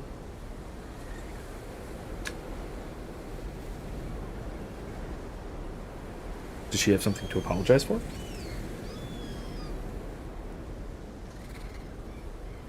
Such that I can accept Captain Nina's apology?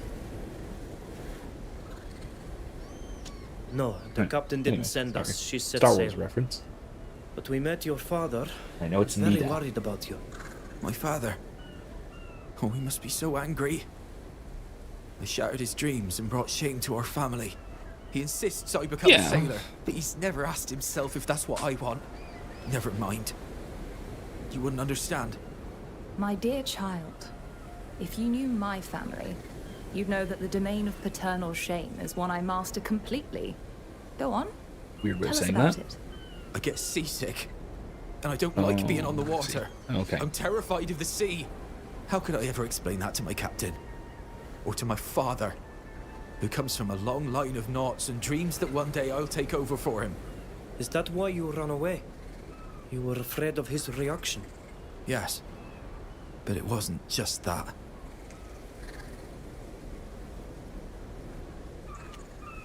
What do you mean by not just that? I know what I want to do. I want to be a glass maker. Like Guilherme. That probably sounds silly for anyone. That's how you pronounce that? They're all about going out to sea, climbing the ranks, becoming an admiral. I understand that not all knots are sailors. And glassmaking doesn't seem like a shameful profession to me. Guilherme? If that's what you really want to do, you should tell him. He'll never listen to me. I've already tried to tell him before, and just look where that got me. But maybe you could convince him to listen to me. How so? I'm sorry, I'm distracted by the way he pronounced that name. What? Glassmaking is a noble What? trade. What? Guilherme. I'm sorry, wait. Okay. Hold on. Guys, you... Oh my god, I need to clip this. I need to clip this, and I need to show it, and to forcibly show this to Adam, a resident Frenchman, so I can make him angry. What was that?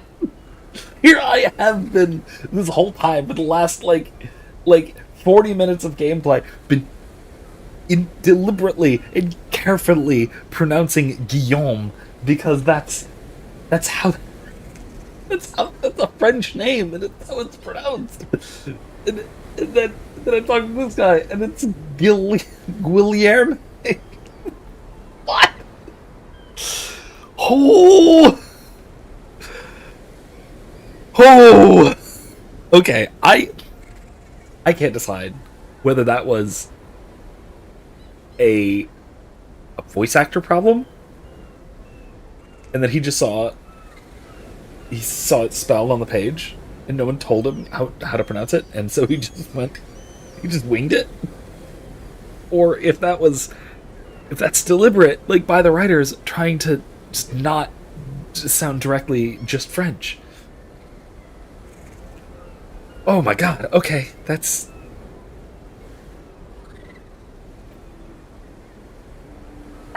fascinating.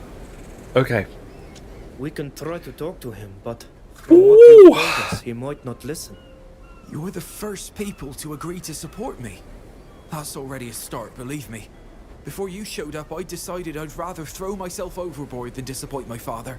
So thank you very much. Truly. I hope you've put that idea out of your head for good. Meet us at the dock your ship was supposed to leave from. That's where your father is waiting for us. I'm already on my way. Okay.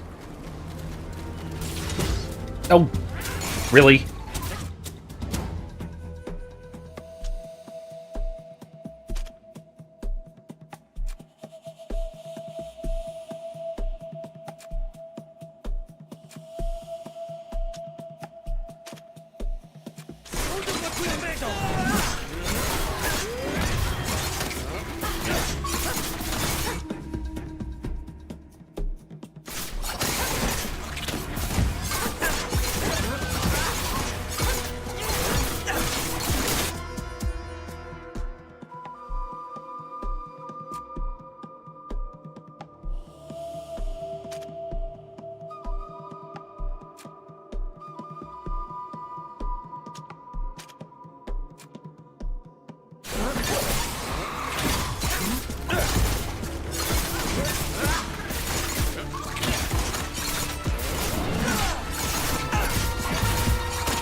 Alright then, that'll work.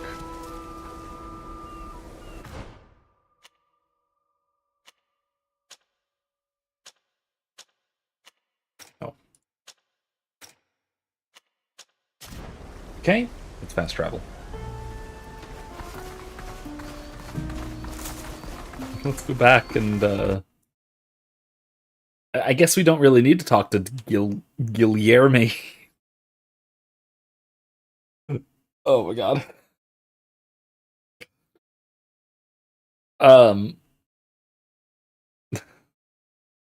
sorry, that came out of nowhere.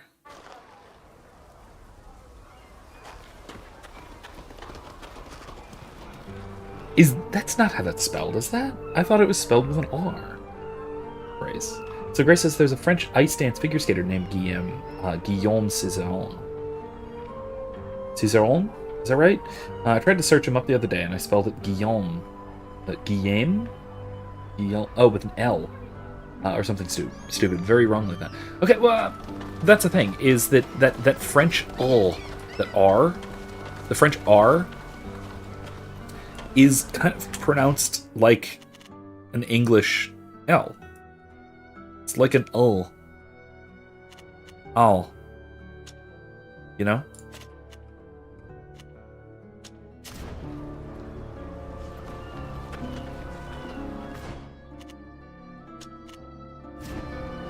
Go find Telmo. Not quite like an L, but like L is the closest English phonetic equivalent. Because that sound doesn't actually occur in English. That phoneme doesn't exist.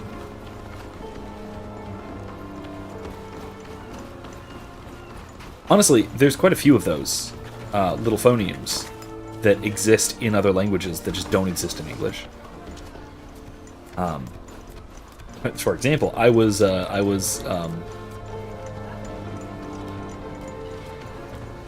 silly enough to give one of those non-existent phonemes to my daughter. We'll have to be careful.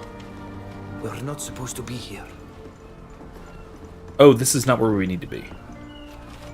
This is the foreign quarter. Okay.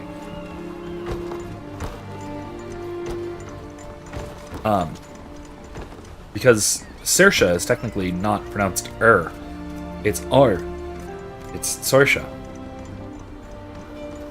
Which is, because it's Gaelic in origin. And Gaelic actually has a lot of those phonemes that English just doesn't use. R being one of them. Or I being one of them, which is the same as in Tearfridian, by the way.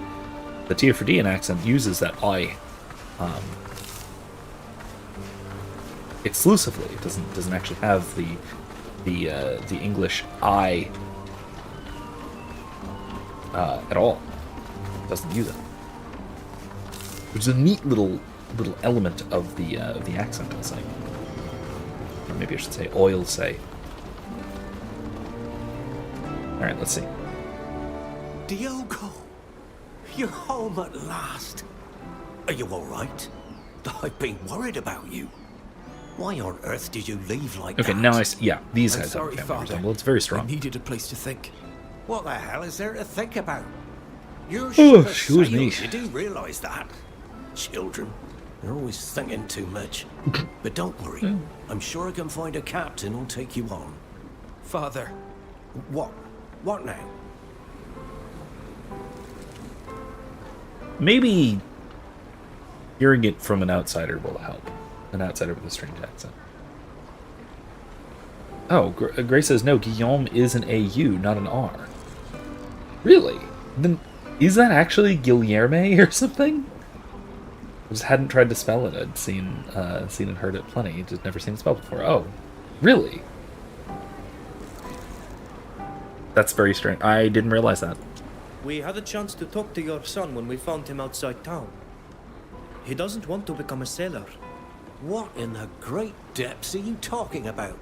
Look, I'm very grateful to you for bringing my son back to me, but you're foreigners.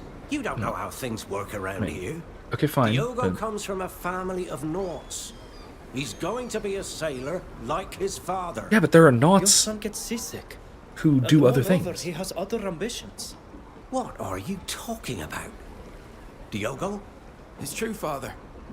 I'm as sick as a dog at sea, and I want to become a glassmaker. A master glassmaker at that. I can't believe my ears. You should let him choose his own path. Isn't your son's happiness important to you?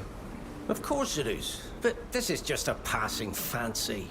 He'll come to see the beauty of the sea, just like my father and I before him. You think his seasickness will pass? Of course. It's all in his head.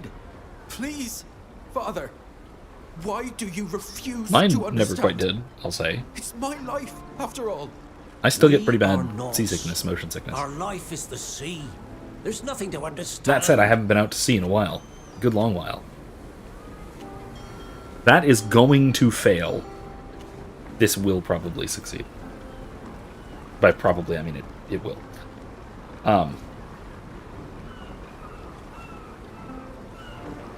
But that's the thing. It's not Guillermo either. I mean, that is Guillermo. It's spelled equidistantly between Guillaume and Guillermo. Maybe it's Italian? Is it an Italian version? Maybe? I mean, either way, it's not pronounced Guilherme. Like, it's spelled... Please stand by. It's spelled like that. So you can see why I would think that is Guillaume. Oh god, it translated it to William. I don't think that's how it's spelled. Oh, Jesus. Alright. Fine. It seems to me that his desire is not so unreasonable. William? Since he can't go to sea without getting sick, choosing a path that allows him to be useful to the guild would seem to be a wise choice. One that doesn't betray your Thanks, family's AI. values. After all, Knots aren't just sailors. They're also ship owners, shipwrights, and glassmakers. You're not entirely wrong. And you know a lot about our guild, for a foreigner. Father, let me make you a deal. I'll become Guillerme's apprentice for a few months, and if he's happy with Oh, me, there's an and H in everything there. goes well, you let me become a glassmaker. Guilherme. If Guillerme isn't happy with my work, then I'll become a sailor, as you wish. Why does it matter whether I set sail now or in a few months? That's a reasonable offer. I'm willing to give you a chance. Thank you. That Thank must you, be Father. Portuguese, And thanks to maybe? you, foreigners, Portuguese for your likes to throw assistance. H's in there. I'm glad to see you finally agree. Wait, here. Take this jacket. I'm sure I won't have to wear it anymore. And maybe it'll come in handy. Oh, okay then. Second mate's pea coat. Nice! We've completed a side quest. And maybe you can wear a nice new pea coat. Where is it? Not that. Parade jacket. Ooh, that's actually very nice. That's just better in every way. She needs medium armor, though. That's the other thing.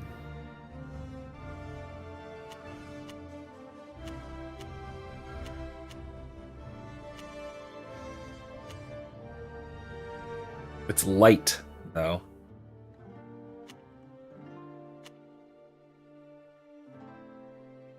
Damn.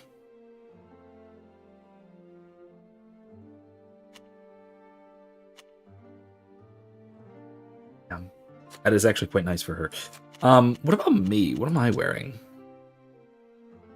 Toinia Hunter's Kaftan.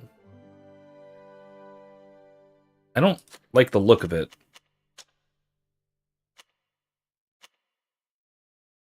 That's kind of awful. Also kind of awful. No, I guess...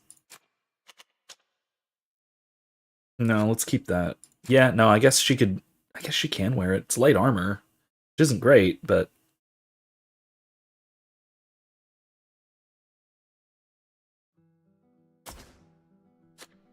It looks better too, so...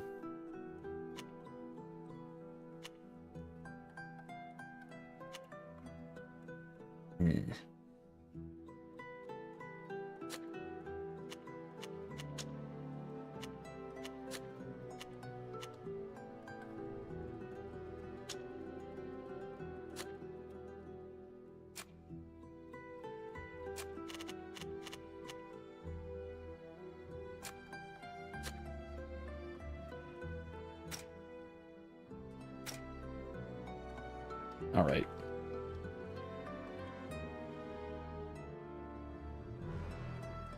Guilherme? Guilherme?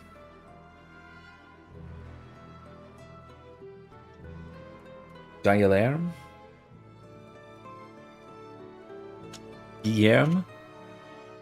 Guilherme? I don't know. It honestly, it really does depend on the language of origin, and I don't think it's a real language. Yeah, I don't know, man. I don't know, man.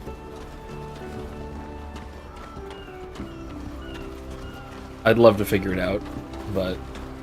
Okay, yeah, see if... Actually, tell you what, yeah, look up for me and see if that actually is a name, and if it has a language board. Because language of origin will tell me all that we need to know, really. Boarding axes, throwing... Have you made up your mind? Or are you gonna buy this? Alright, let's upgrade that armor that she just put on, shall we?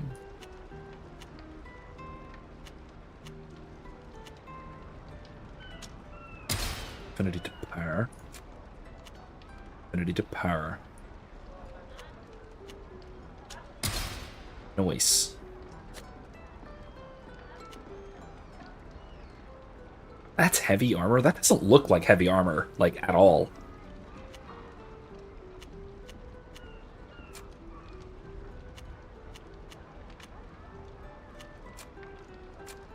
Actually, hold on.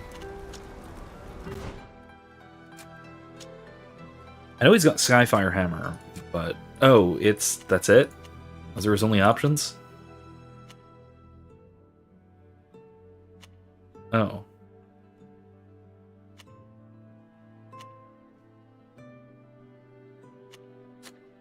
That's... Okay. I guess, what, he has to use blunt weapons or something?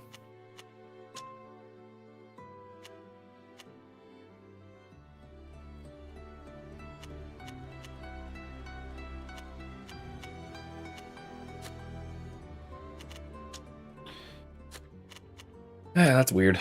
Okay, whatever. Alright, we're nicely equipped. I guess we need to just bribe our way into the warehouse.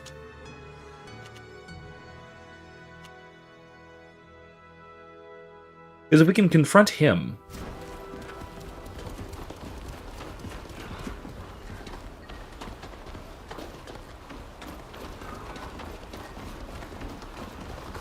We can confront him about...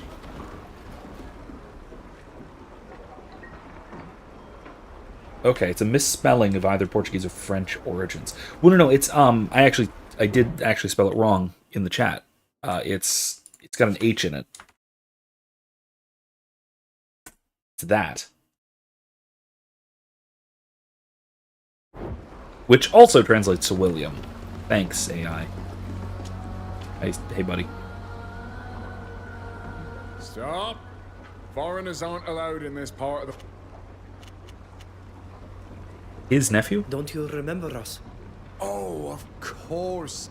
You're the foreigners who found my nephew. What can I do for you? We need to get through. I see. Go on, but try to be discreet. I'm risking my job. Oh yeah, that's Thank you. right. You've done us a great service.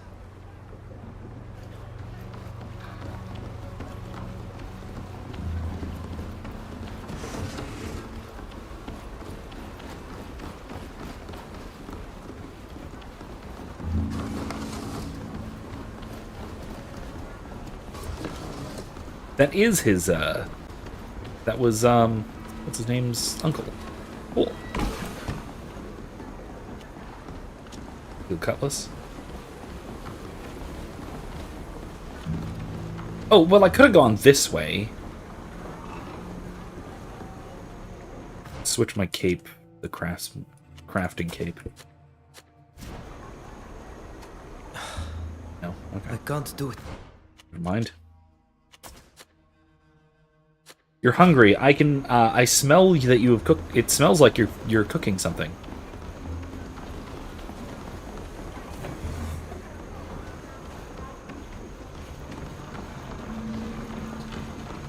Are you?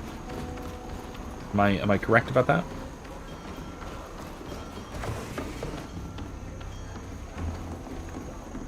Oh, I got out-of-date milk. Okay, well. Okay, that's not ideal.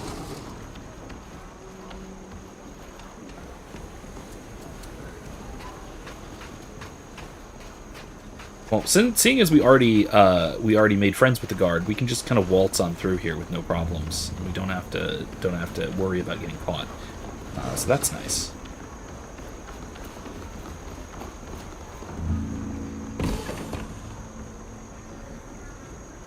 You cooked trash. You want to make garlic bread with the sliced loaf from Walmart. It's moldy. Use whole wheat bread and it's just bad. Yeah. Listen, making garlic bread from whole wheat. Yeah, I wouldn't do that either.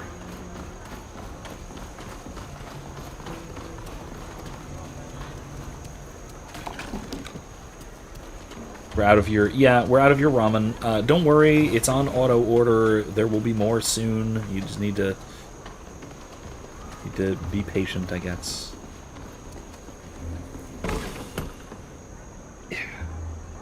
Can't have cereal without milk. We're out of eggs. Okay, well, I'll tell you what. Make a list, and I guess we'll go to the grocery store tomorrow, yeah? Yeah?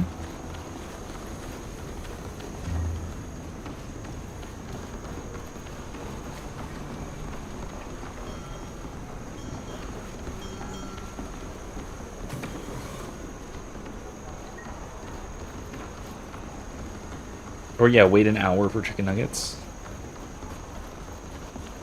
Do that, yeah.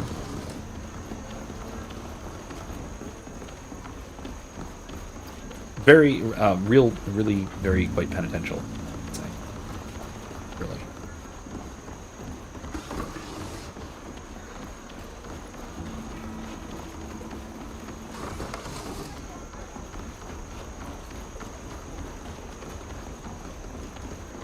Grace brings up a real-world example.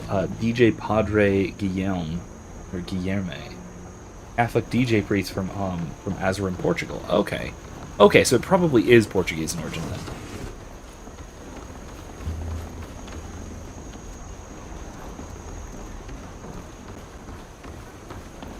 Yeah, like I said, I think Portuguese does tend to do that. They tend to have, they tend to add H's in things that other Romance languages don't. Ooh. Well, it's worth a try, isn't it? Okay. I can't do it. You can't do it.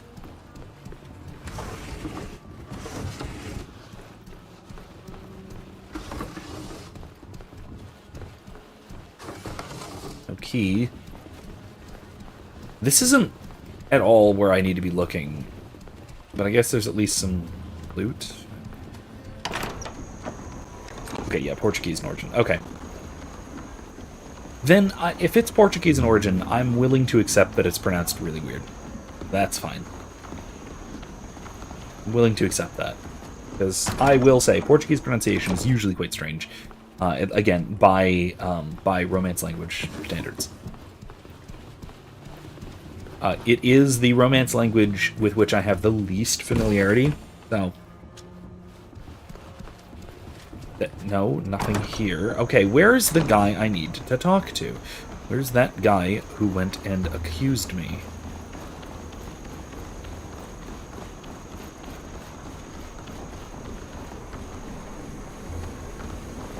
Okay, well, I guess that's interesting. I can just waltz on through here. The lighthouse.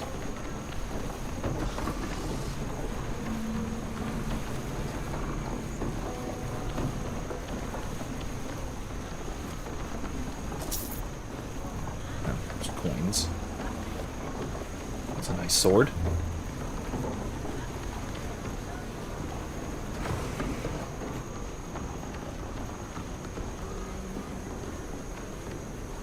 Ooh, great example of that sort of thing. Picanha. Or picanha, depending on if you pronounce it phonetically, English phonetically, or if you pronounce it how it's more or less supposed to be pronounced, at least I think. The top sirloin cut. The kind you get at a Brazilian steakhouse.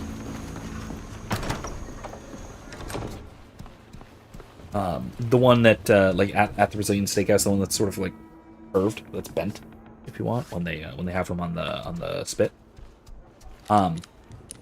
They're very good, by the way. It's a great cut do of steak. But it's got an H in it. It's Picanha. And it's a sort of substitute for the Spanish enye, and the tilde. Not a substitute for it, but it's the I guess you'd say maybe the Portuguese equivalent. Yeah, I mean, yeah, no, that is true. In Gaelic, Sean, that you're correct. That does come from John.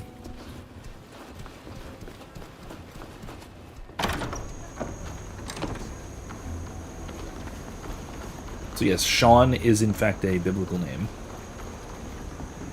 if you insist.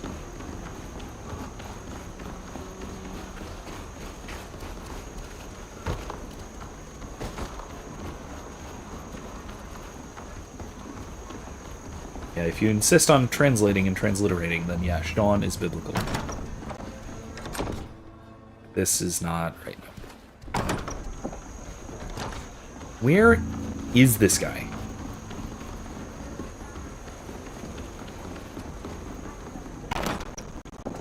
No, we've been in here, and he's not in here. What is going on?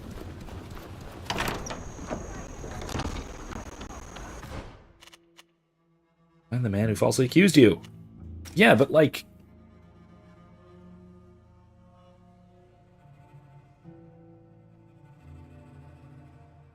He works in one of the warehouses. Okay, but like...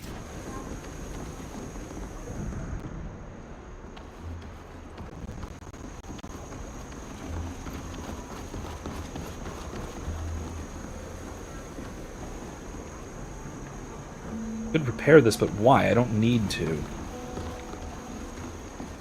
No, that's just an alternate way in.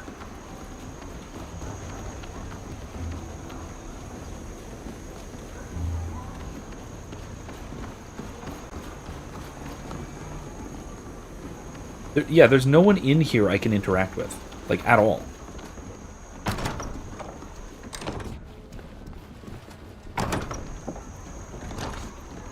From the Norman Jehan.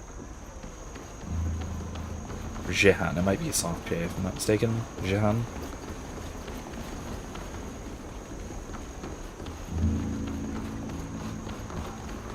This says my first year Irish professor was Sean/John. My second year Irish professor was Patrick.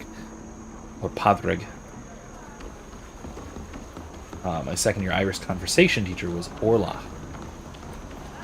Is it Orlig?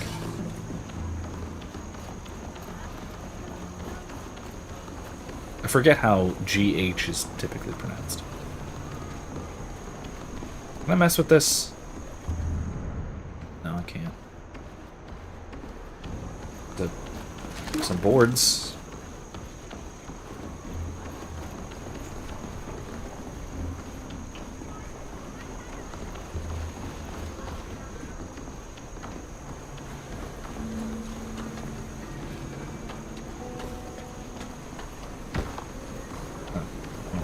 Okay.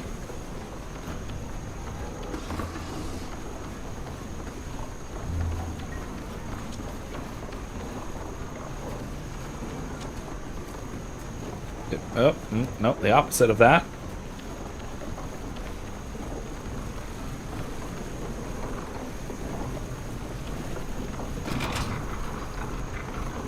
Oh. Hey, we lowered a bridge. That's cool. Alright, so that's gotta be it, right? This has gotta be the right way?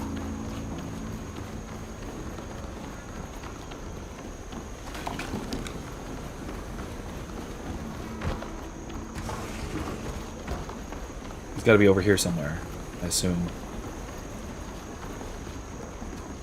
Let's try this.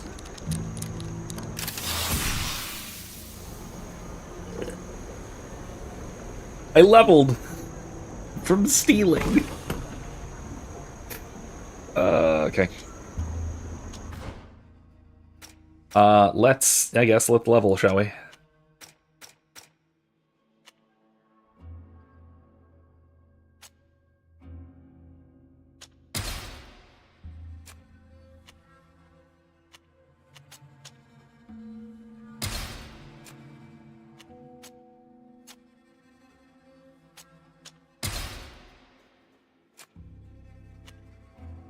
can't.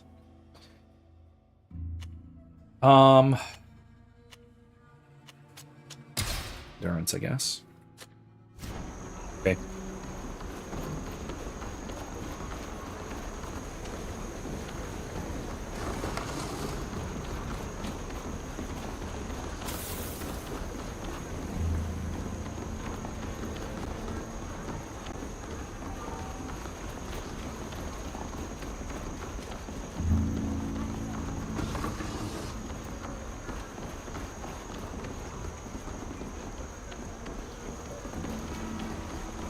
Where is this guy?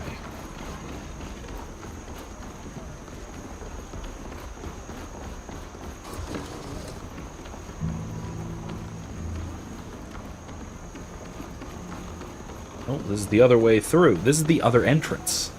I see. I understand now. God, imagine fighting your way through this. Just deciding that the way through... The way to advance this plot, this quest, is to just fight all of the knots. Is to kill 36 sailors. Oh. It does open. Okay. That's fundamentally unhelpful. There's nothing of use in here, but cool. It's nice regardless. They got little hangings and whatnot. But let's move on. You missed the GH if it's at the end of the word, but it's lentitioned. Simhoyed. Actually. Oh wait, no. Is that Gaelic? Would it be would then it not be Sivoid? Something like that?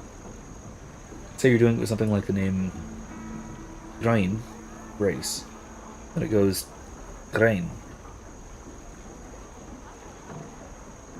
You end up with Hroya. Hronya.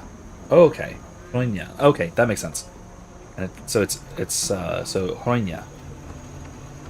Is it Hronya or Gronya? Without the GH, it's still pronounced G, right? It's still pronounced hard. So Gronya.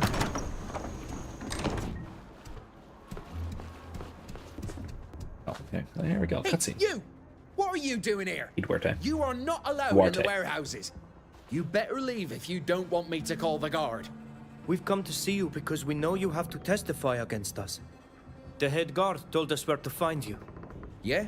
So what? What do you want? Hey. We've come to warn you that we found some pretty incriminating documents about you. They prove beyond doubt that you were paid to lie about us. If you show up at the trial, not only will your testimony not hold water, but you'll also be accused. Shit. This wasn't supposed to happen. That Alliance woman said it was easy money. I won't testify. I don't want to end up in jail.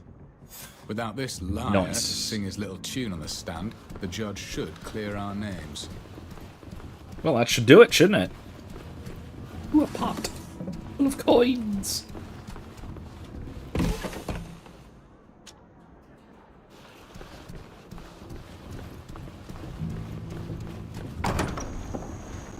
All right. Well, that's that. No, you missed the G for Hryna. Hrynya.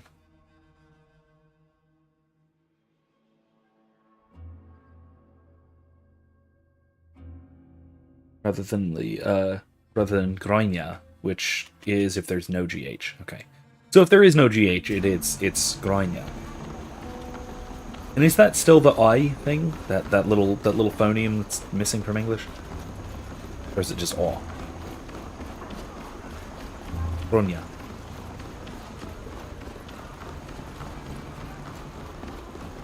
I ask because I'm super curious about. I've always been fascinated by.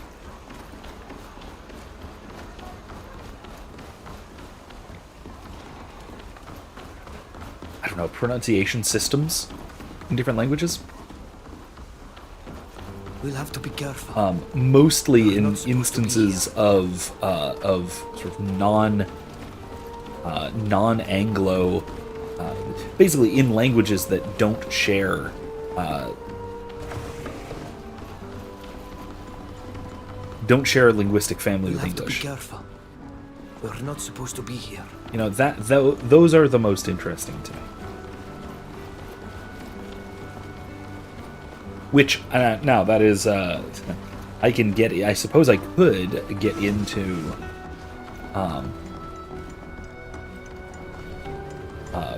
East Asian languages. Be quiet. And how those are also those are certainly alien to language families that English belongs to. But that's even a little bit far afield for me. There's no point of contact.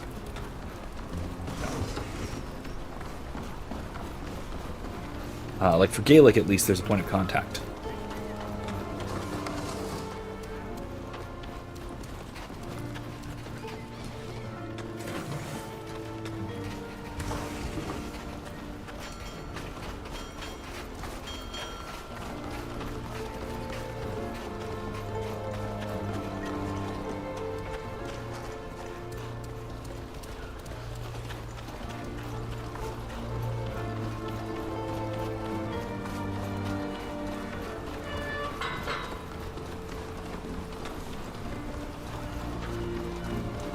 What's up with this?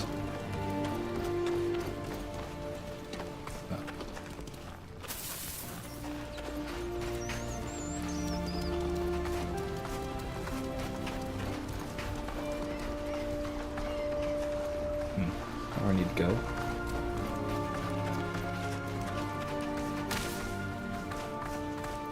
It's called lentition, which is a softening or weakening erasing of the affected consonant. Okay.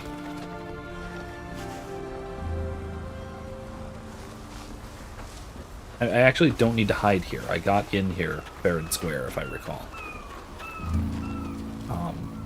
But I also don't need to be here at all.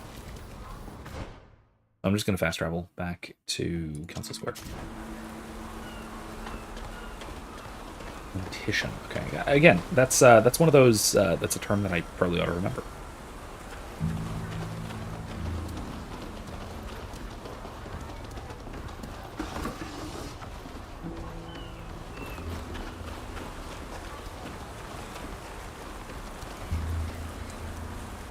I'm gonna actually save here.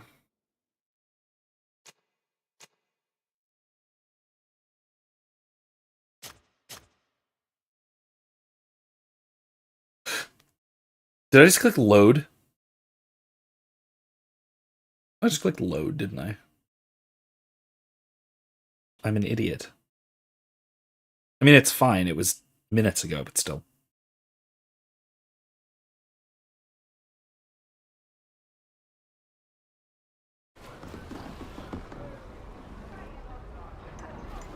Yeah, this was right before I fast traveled. Was it?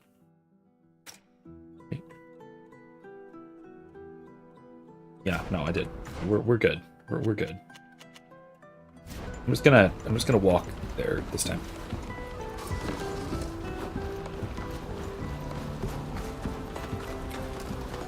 And goof around a little bit less.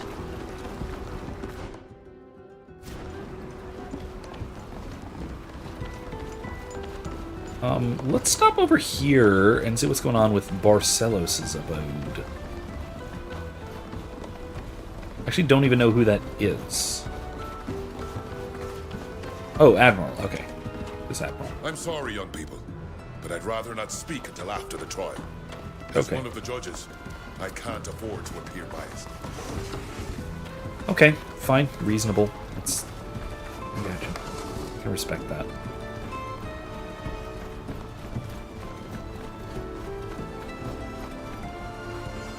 Oh, lenition.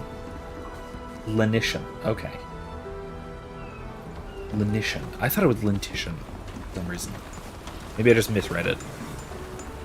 Maybe I'm combining it with a word that I am familiar with that's somewhat similar, but I can't put my finger on, but yeah. Gotcha. Lenition.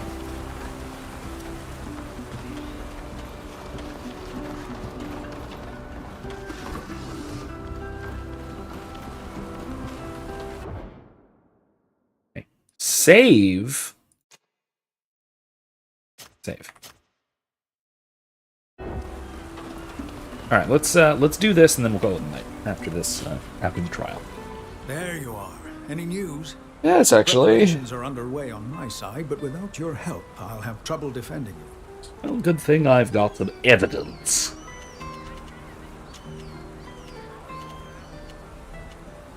We found 2 witnesses who could vouch for us. The ink mistress, who heard the scene though she couldn't see it, and the carpenter who witnessed the whole thing. However, the carpenter warned us that his word would carry little weight. What can the ink mistress report? That she heard one of the men from the Bridge Alliance insult us before the attack. So that contradicts the idea that this was an unwarranted attack. But it doesn't justify murder. And this carpenter... He witnessed the whole thing and can confirm our innocence.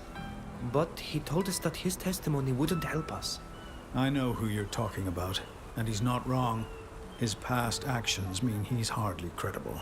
Okay. And his support for Alvida could easily be called into question. So if I were you, I'd think twice before putting him on the stand. It would be better to find other evidence, or find the prosecution's infamous witness before going to trial. Well, conveniently, I have.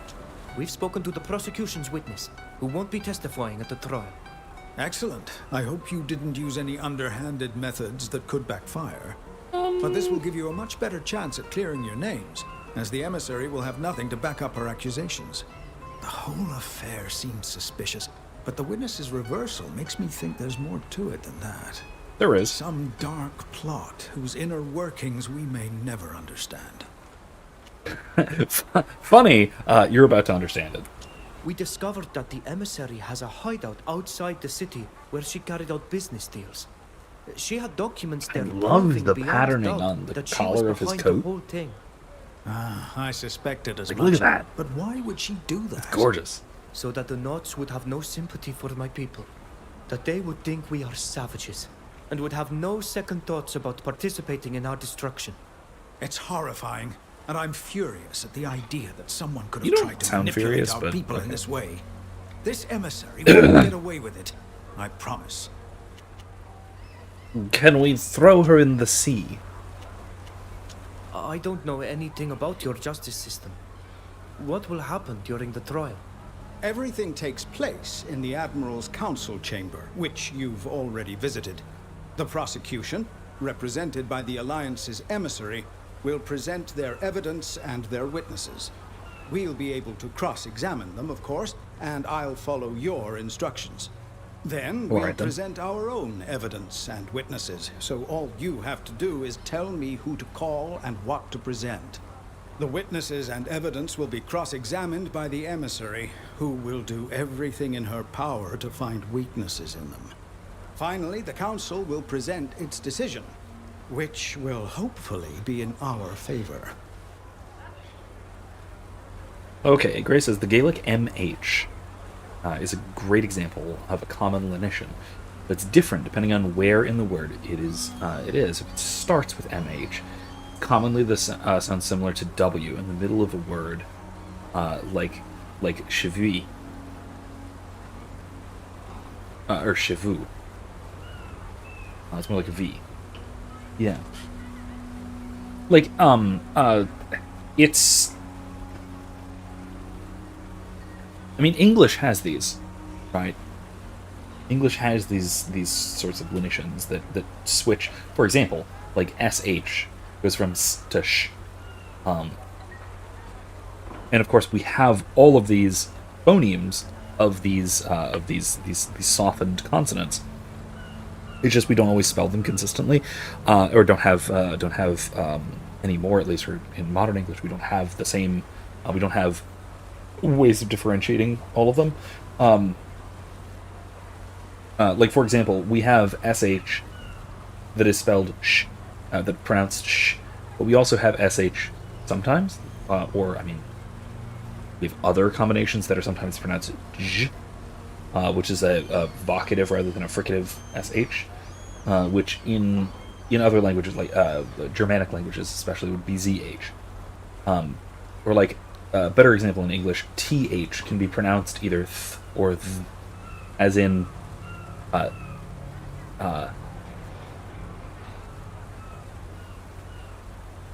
thin versus these, right? The one is like whispered, the other is voiced, right? Thin, your vocal cords aren't moving. These, your vocal cords are moving, and so it's again, it's the difference between what would, if I'm not mistaken, in Gaelic would be that the vocative th would be dh, right?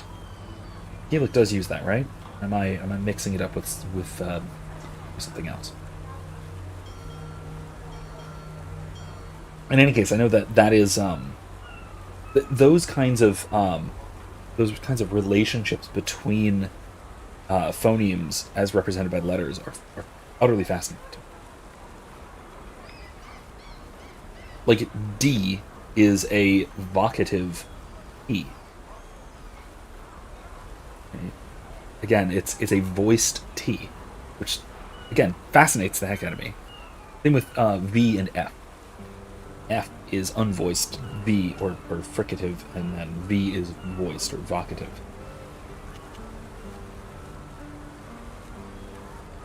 That is one of my favorite little like linguistic distinctions that they get.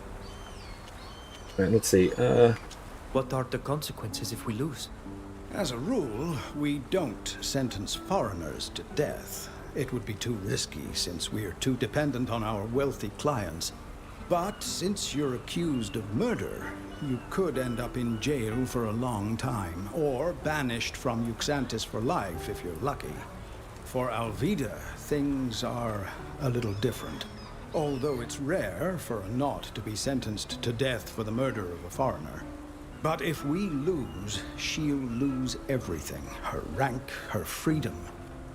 I hope it doesn't come to that. Yeah, likewise. I also hope that.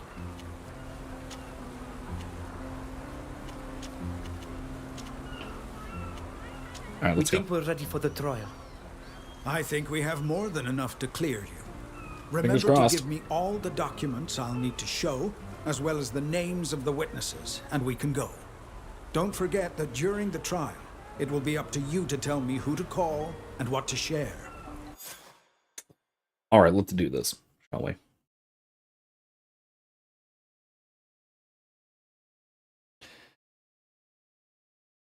BH, so V, CH, ch, DH, the, FH. What's FH? Defendants, take your seats. The trial is about to begin. We are gathered here before Admirals Cabral and Barcelos. I shall be representing the inhabitants of this island.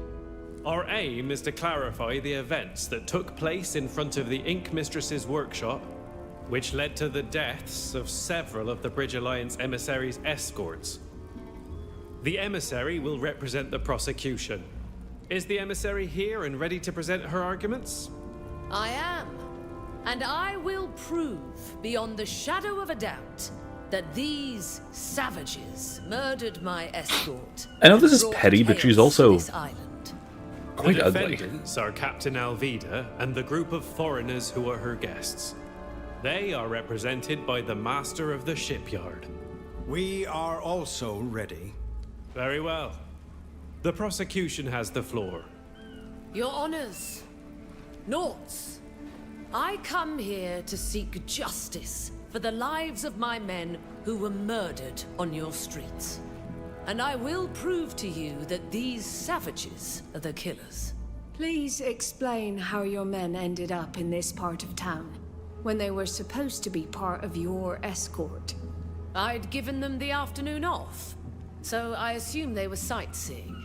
Reasonable, I That's guess. when they were attacked by these islanders and their companions. Why would they do that? Because they're savages.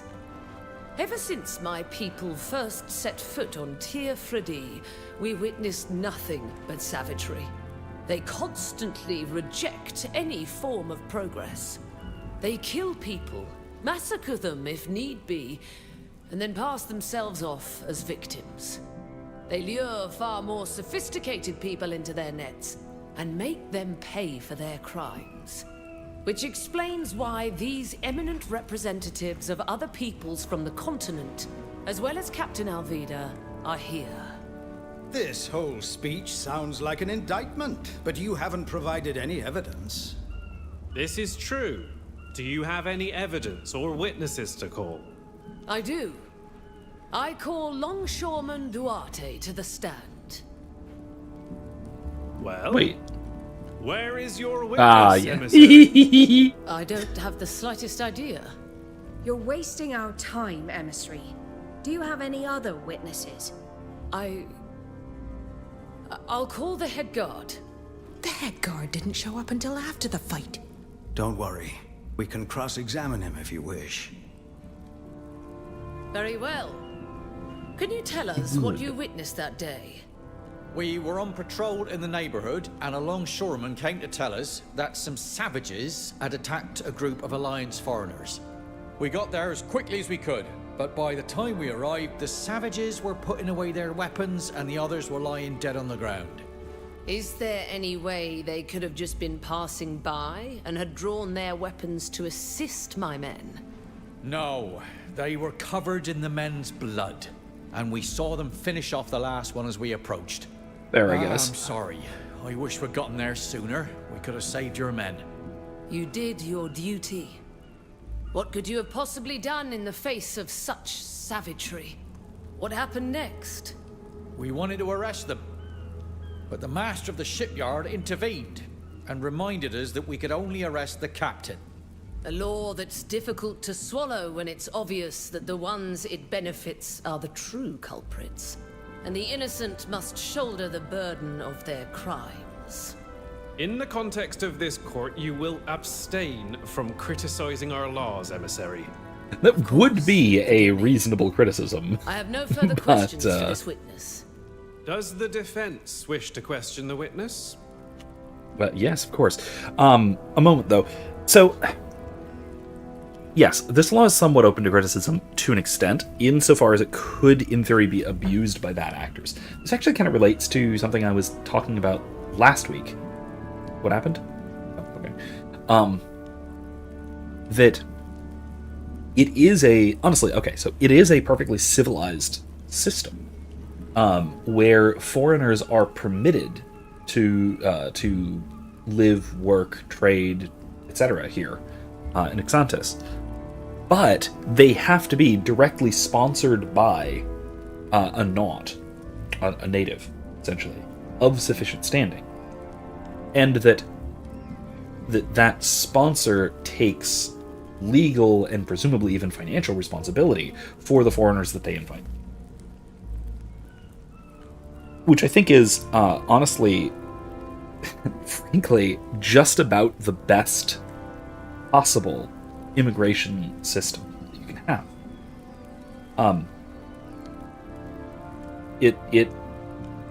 It places the legal responsibility upon the citizen, and so it essentially privatizes immigration by allowing the individuals in society, the actual citizenry, to decide who they personally are going to invite in.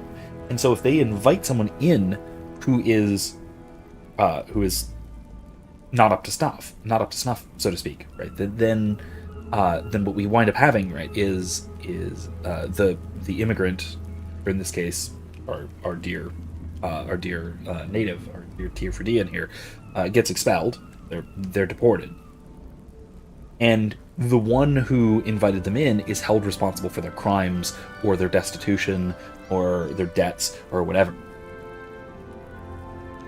And so we can envision how this would happen in our society, right? So if suppose we did this or something similar in the U.S.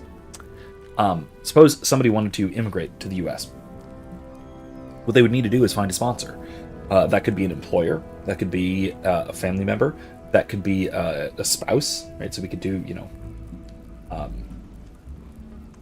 marriages to invite someone in other words, to marry a citizen, so that sort of thing, which we do today already. It's just a complex process.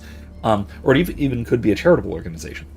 Now, that means, though, that then your employer or your family or your spouse or your or this charitable organization becomes legally responsible for you, and therefore legally liable for you, the immigrant, if you're going to screw up.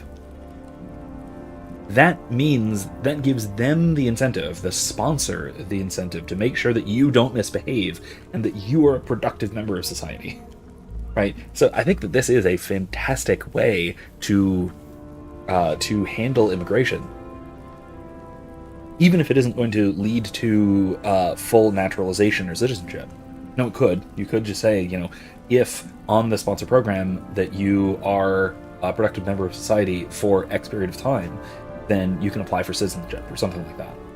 Again, with the further sponsorship of your sponsor, right? If your sponsor agrees that you should be able to apply for citizenship, then you can, right? They have to sign off on it or something like that. Then yeah, that is a pretty functional system. However, that can obviously be exploited by bad actors. If, for example, Friedengehr were actually a savage, and he really did just want to murder people, and he just showed up, and he had, say, tricked Captain Alvida, or, well, now Captain Alvida, into thinking that he was a good man, then he could just murder somebody. And then she would be punished for it, and he would get off scot-free. And then, presumably, he might even be able to do it again. Or, if he incurs a debt, then she would have to pay it. And so the immigrant, if they can trick a citizen into sponsoring them, they can take advantage of this kind of a system. Now, the responsibility for this, of course, doesn't fall upon the system itself or the enforcement mechanisms. The responsibility in this case, in a case like this, falls where it should, upon the sponsor. If the sponsor is, in a case like this, foolish enough to sponsor a true savage, right, somebody who is uncivilized, who is going to be a danger to society, or a net negative even on society, then yeah, that's their fault. They should be held responsible. So it disincentivizes inviting in bad, dishonest actors. And it strongly incentivizes care to be taken in who, in citizens deciding who to sponsor, and only taking on the responsibility of sponsoring people that they can keep an eye on, first of all, but then further, only taking responsibility for people who they can afford to if something goes wrong. Right? And a lot of this will wind up being managing levels of risk. And I assume that this would wind up...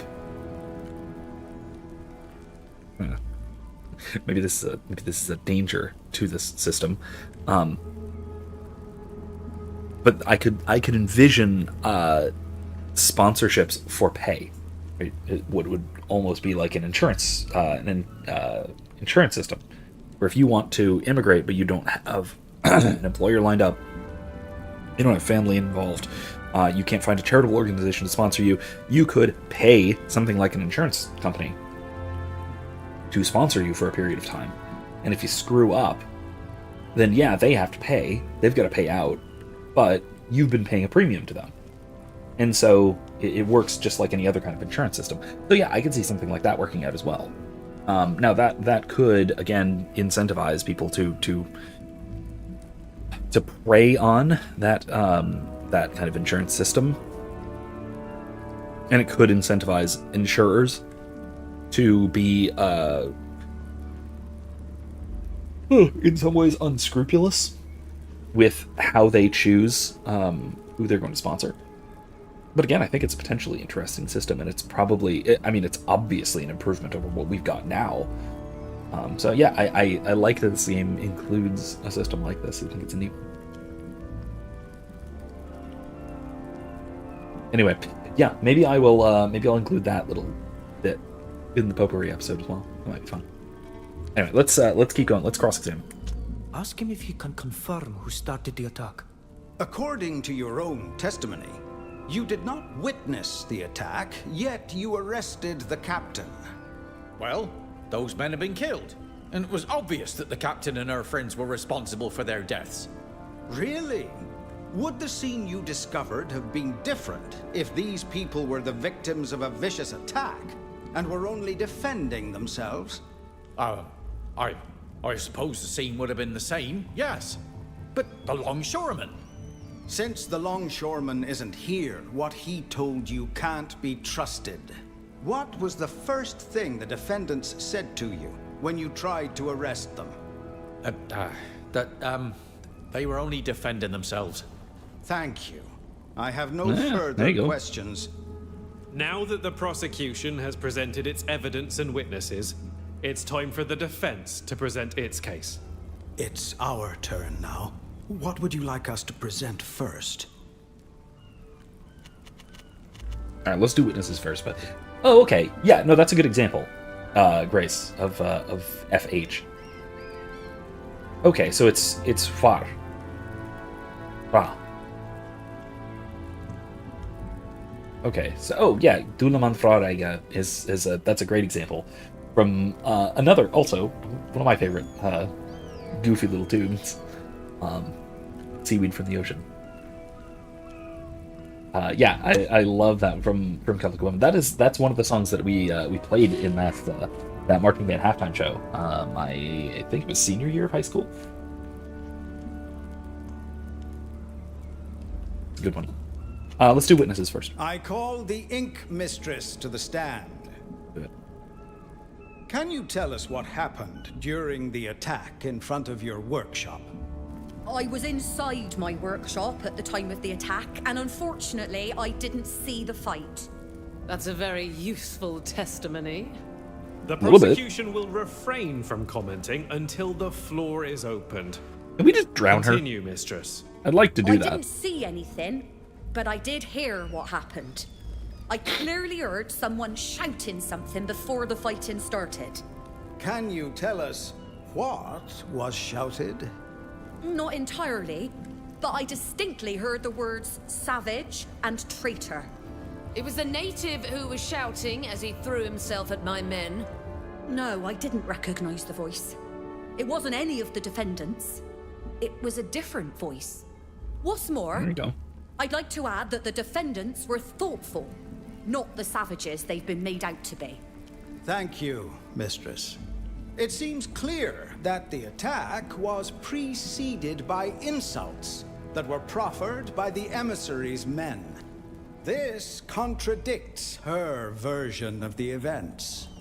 I don't believe a word of it. Madam, we have tolerated your repeated interruptions, despite our request to respect the protocol. But we will not tolerate you questioning the word of an eminent figure on our island. Does the prosecution have any questions for this witness? No, I have no questions for the venerable mistress. Would you like to call Silvio the Carpenter to testify? No. This man's word means nothing to me or this court. No. Let's listen to Alvida. I don't know this island well enough, so I'll take Alvida's advice. We'd better not call him to the stand. Although his testimony is the most complete, I agree with you. Does the defense have any other witnesses to Negative call? reputation, really? I was thinking of calling Alvida to the stand. You were all witnesses, but her word carries more weight here than yours. What do you think? Yes. Call Alvida. She can testify for us all. I'm more than willing to answer your questions, and those of this snake. I call the defendant, Captain Alvida, to the stand. Can you introduce yourself and tell us what happened that day, in your own words? My name is Captain Alvida. I had just received my new ink when it happened. Can you remind the court of what you did to earn this new rank? I sailed from the coast of Tynea to Yaxantis in a fisherman's skiff. A true feat. Please continue. I wish we knew, like, We set some foot outside comparative the distances here mistress's to shop see how when impressive a group that of is. but- Alliance men approached. One of them shouted at us that we were savages and traitors to our people, and that they were going to show us our true place. Then they attacked us. Fortunately, we were able to defeat them. It was only then that the head guard arrived. He wanted to arrest everyone, and you stopped him. So, I was the only one who was taken to jail, since my friends here were my guests. Thank you, Captain. I have no further questions. Does the prosecution have any questions for this witness? Can't believe she didn't interrupt.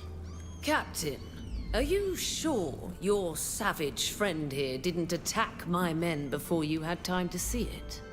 You wouldn't be the first person to What? trust in these animals and be betrayed by them. That's where you're going I'm with this? absolutely certain that the events took place just as I described them.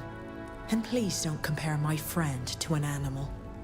Then how do you explain that a Naut longshoreman alerted the head guard and pointed you out as the attackers? The only explanation is that he was lying. And who's to say you're not the one who's lying? Your hands are red with the blood of my men. Emissary, please control yourself. If you show disrespect to the witness again, we will put an end to this trial immediately. Please, forgive me. I have no further questions. Master, we have no further witnesses. I have an idea. Let's exile her from the island. Let's kick her off. Okay. But we don't have to give her a ship. You know, we don't. No, she doesn't need a boat. Make her go away. We shall now proceed to show our evidence. We would now like to present some evidence that has come to light in the course of our investigation. Evidence? Evidence of what? Oh, I can't wait. Emissary, the defense has the floor. Please allow the master of the shipyard to present his case. I have here a document signed by this very emissary, which mentions an agreement with a certain Duarte, who works as a longshoreman. The document states that this man is to alert the head guard that an attack is taking place against the Alliance's men. It also states that he will have to testify before this court and specifically identify the natives from Tir Fredi as being behind the attack. The reward for this service is a very substantial sum of money. It must be a forgery. A forgery created by the defendants to escape a fair punishment. As our master librarian is a handwriting specialist, I suggest that he examine this contract and give us his expert Oh man, that's not how I opinion on the hoped he was going matter. to take this. I will look into this during the deliberations. I was really Have you hoping he was found going any to other evidence? use We would the like idea to that present this we're report, savages. which was found in a hideout where this very emissary was participating in suspicious activities. How dare you? What kind of scandalous accusation is that? Explain yourself, master of the shipyard. It is highly unusual to describe the person representing the prosecution in this manner. How else can I describe the activities that required the emissary to travel to an obscure cabin in the inland territory? Not to mention the fact that this report describes these activities in great detail. Lies, lies, and more lies. An outrageous forgery. Let the defense continue.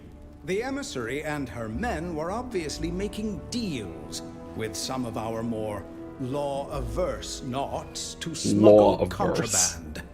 That is For a good shame. euphemism. I like it. Master, I'm counting on you to give us these documents so that we can find the culprits. Yes. We won't let a few bad apples spoil the guild's reputation. And just how did you find this obviously forged report? You may ask your questions when the defense has finished. Carry on, Master of the Shipyard. In addition to the highly instructive explanations of their I'm honestly, smuggling activities, Grace, I'm honestly surprised that they didn't try and blame, also include a very like, one of the important other that is of foreigners, interest the in these non-Tyrfodians. proceedings. The attack is clearly planned out in detail. The head guard was to be alerted as soon Like, what's as her it name, took Sybil? place. If the Alliance men were able to kill the natives, the captain and her companions, then the testimony of the longshoreman and the head guard was to have cleared them of any suspicion. If not, well, we've all seen how the rest of the plan was to play out. Nonsense! This is unacceptable. Why would the emissary have planned such a dire scheme that would surely put the lives of her men at risk? The report is very clear on this point. The aim was to decidedly tarnish the natives' reputation in our eyes. Some are starting to raise their voices here against what's happening in Tier 4D, especially concerning the deportation of the natives. If we all thought the natives were savages and beasts, we'd have fewer scruples about dealing with them, wouldn't we? That's exactly what they are. That's Animals. enough, ma'am. How dare you? We will study this report carefully. And if it proves to be true, you'll be the one to answer for it. Master, do you have any further I love evidence to watching submit? Bridge Alliance people suffer. No, we have nothing further to present to the court. Honestly, the Bridge Alliance has been my least favorite faction in this entire game since the beginning. Basically, since the beginning of the last game. Like, watch my live streams. They're linked below. The playlist of my Greedfall 1 live streams are linked below. Watch my playthrough of that, and watch every time I mention the Bridge Alliance and the absolute disdain I have for this horrible faction. It's just terrible folks all around.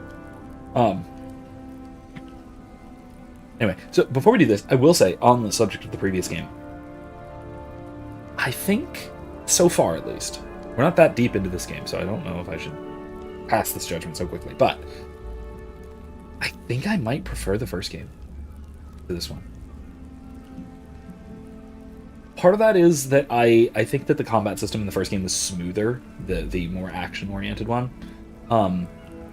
The combat for this kind of drags a bit, and maybe that's just because of the levels of health and defenses and that sort of thing, and maybe that'll improve as the game goes on. And I can do a little bit more tactical planning, which I'm already kind of feeling. I'm already starting to feel that the tactics are kind of coming together a little bit more. But I don't know. The characters from the first game seem to click maybe a little better. I don't know. I think overall, I think the first game might have been a little bit better than this one. Maybe a little bit. I don't know yet. Just thoughts so far as we're moving forward. But anyway, let's see how this goes. Yeah. We have nothing more to add. It does. This does add some good stuff, and will now especially good defer lore to stuff. the council's About judgment. the knots so far. In that case, we will about the now nations take on the leave continent. to and stuff. deliberate. Can't I plead my case? If you were hoping to make a case for your ideas, you should know that's not how things work around here. The witnesses and the evidence are presented, and anyone can examine and refute them, but the final decision is the council's. We'll return once a unanimous decision has been made. Okay. Is the council just the two has admirals? come to a decision, and I'll let Admiral Cabral announce the verdict. Oh, okay. Given the evidence that was presented, we have come to the conclusion that the defendants are innocent. This is a travesty. Silence. We don't have enough evidence to prove your responsibility in this tragic affair. Really? However, we shall keep a close eye on you from now on, so you'll have a Nort escort with you at all times. I advise you to finish your business here quickly and return to Tynea as soon as possible. And don't even think about troubling our exonerated guests again. The council has ruled, and the court is adjourned. Cordial with You're the free, knots. and may do Very as good. you please until you're ready to board your ship, Captain. Despite the trial, I've had the shipyard working on it, and it'll be ready to sail with the tide tomorrow. Here. Captain, I know what you think of me, what everyone thinks of me. But could I have a word with you? What is it? I hear you're looking for your mother's logbook. I know where it is. Ooh. Is that so? How could you possibly know that? I'll tell you when the time comes, but not here. Meet me at the tavern when you're done. Why? I don't trust you, Silvio, but I'll come. It would be wrong not to hear you out at least once. Level. Excellent. Level 20. All right, let's do our leveling up stuff, and then we'll skedoodle, shall we? What do these do? Double blow. Damage on an enemy twice. Fencing weapons.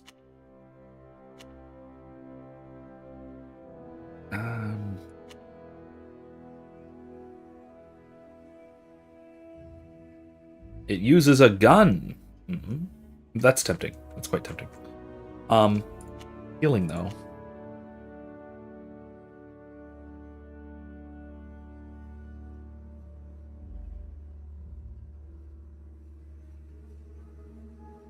Wait, why are these recovery time of healing seals by 5% or recovery time of healing and favor giving seals by 5%?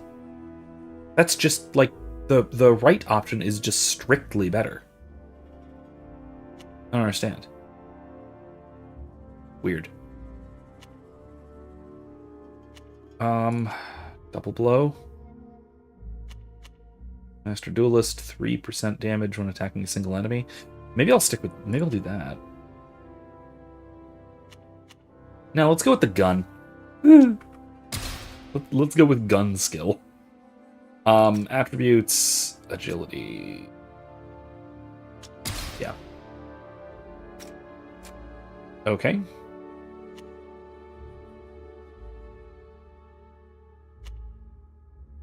50% additional damage if the target's afflicted with a curse. I never use curses, though. That sucks. What are these? Shadow Storm? That's really cool! Okay, I guess I have to, because... I guess. So I can get this one next.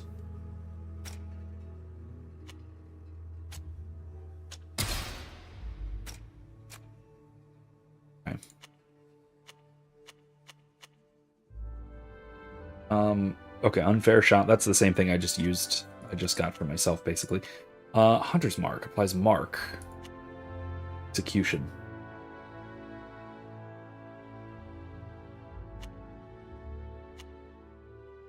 Yeah.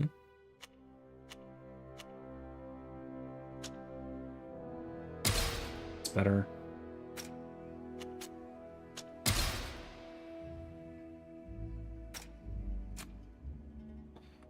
Okay. Resurrection. That's unfortunate that she's the one who has that. Because, you know, she's the one who often dies. Reduces threat when dealing a fatal blow. That's actually quite useful. But dodge chance is probably better. She needs survivability. There we go. And there we go. We're good. Yeah. Okay. Okay, so we'll wrap it here, and then next time we will pick up going to chat with Silvio, and then wrapping things up on Exantis and moving right along from there. I have no idea at all where we're going next, but we have a ship now. So that should, I wonder if that actually opens up our options. Gives us a few different, maybe we'll have a few different places to go and things to do. I'm curious. Let's find out next time. Anyway, wonderful. So, thank you for joining me. Have a good night, guys. Keep an eye out over the weekend, like I said, for a bit of a potpourri episode of the Stupid Little Podcast. If you would at some point like to see me play Mixtape and suffer through that horrifically, I would be willing to do so for a very substantial amount of money. So if you'd like to see me do that, go over there at ko-fi.com/Professor McCoy and throw money at me and tell me that you'd like to see me suffer through Mixtape, because I do actually have some things to say about it, because I have watched the game, or at least parts of it, by some different people. So, yeah, let's look at it. In any case, if you do, great, let me know. Donate over there. Even if you don't want to see me suffer through that, I still appreciate donations. Just when you go to donate, just tell me that you don't want me to play Mixtape, and that you just want me to be happy and good things to happen to me and to everybody else. And I will appreciate those wonderful thoughts and those wonderful donations. It helps me keep doing what I'm doing, so I appreciate it. Anyway, that's all I got for tonight. So, thank you all for joining me. Have a wonderful evening, have a wonderful weekend, and I will see you guys next week. Until then, remember, don't be safe, be well. More importantly, be good. Good night, folks.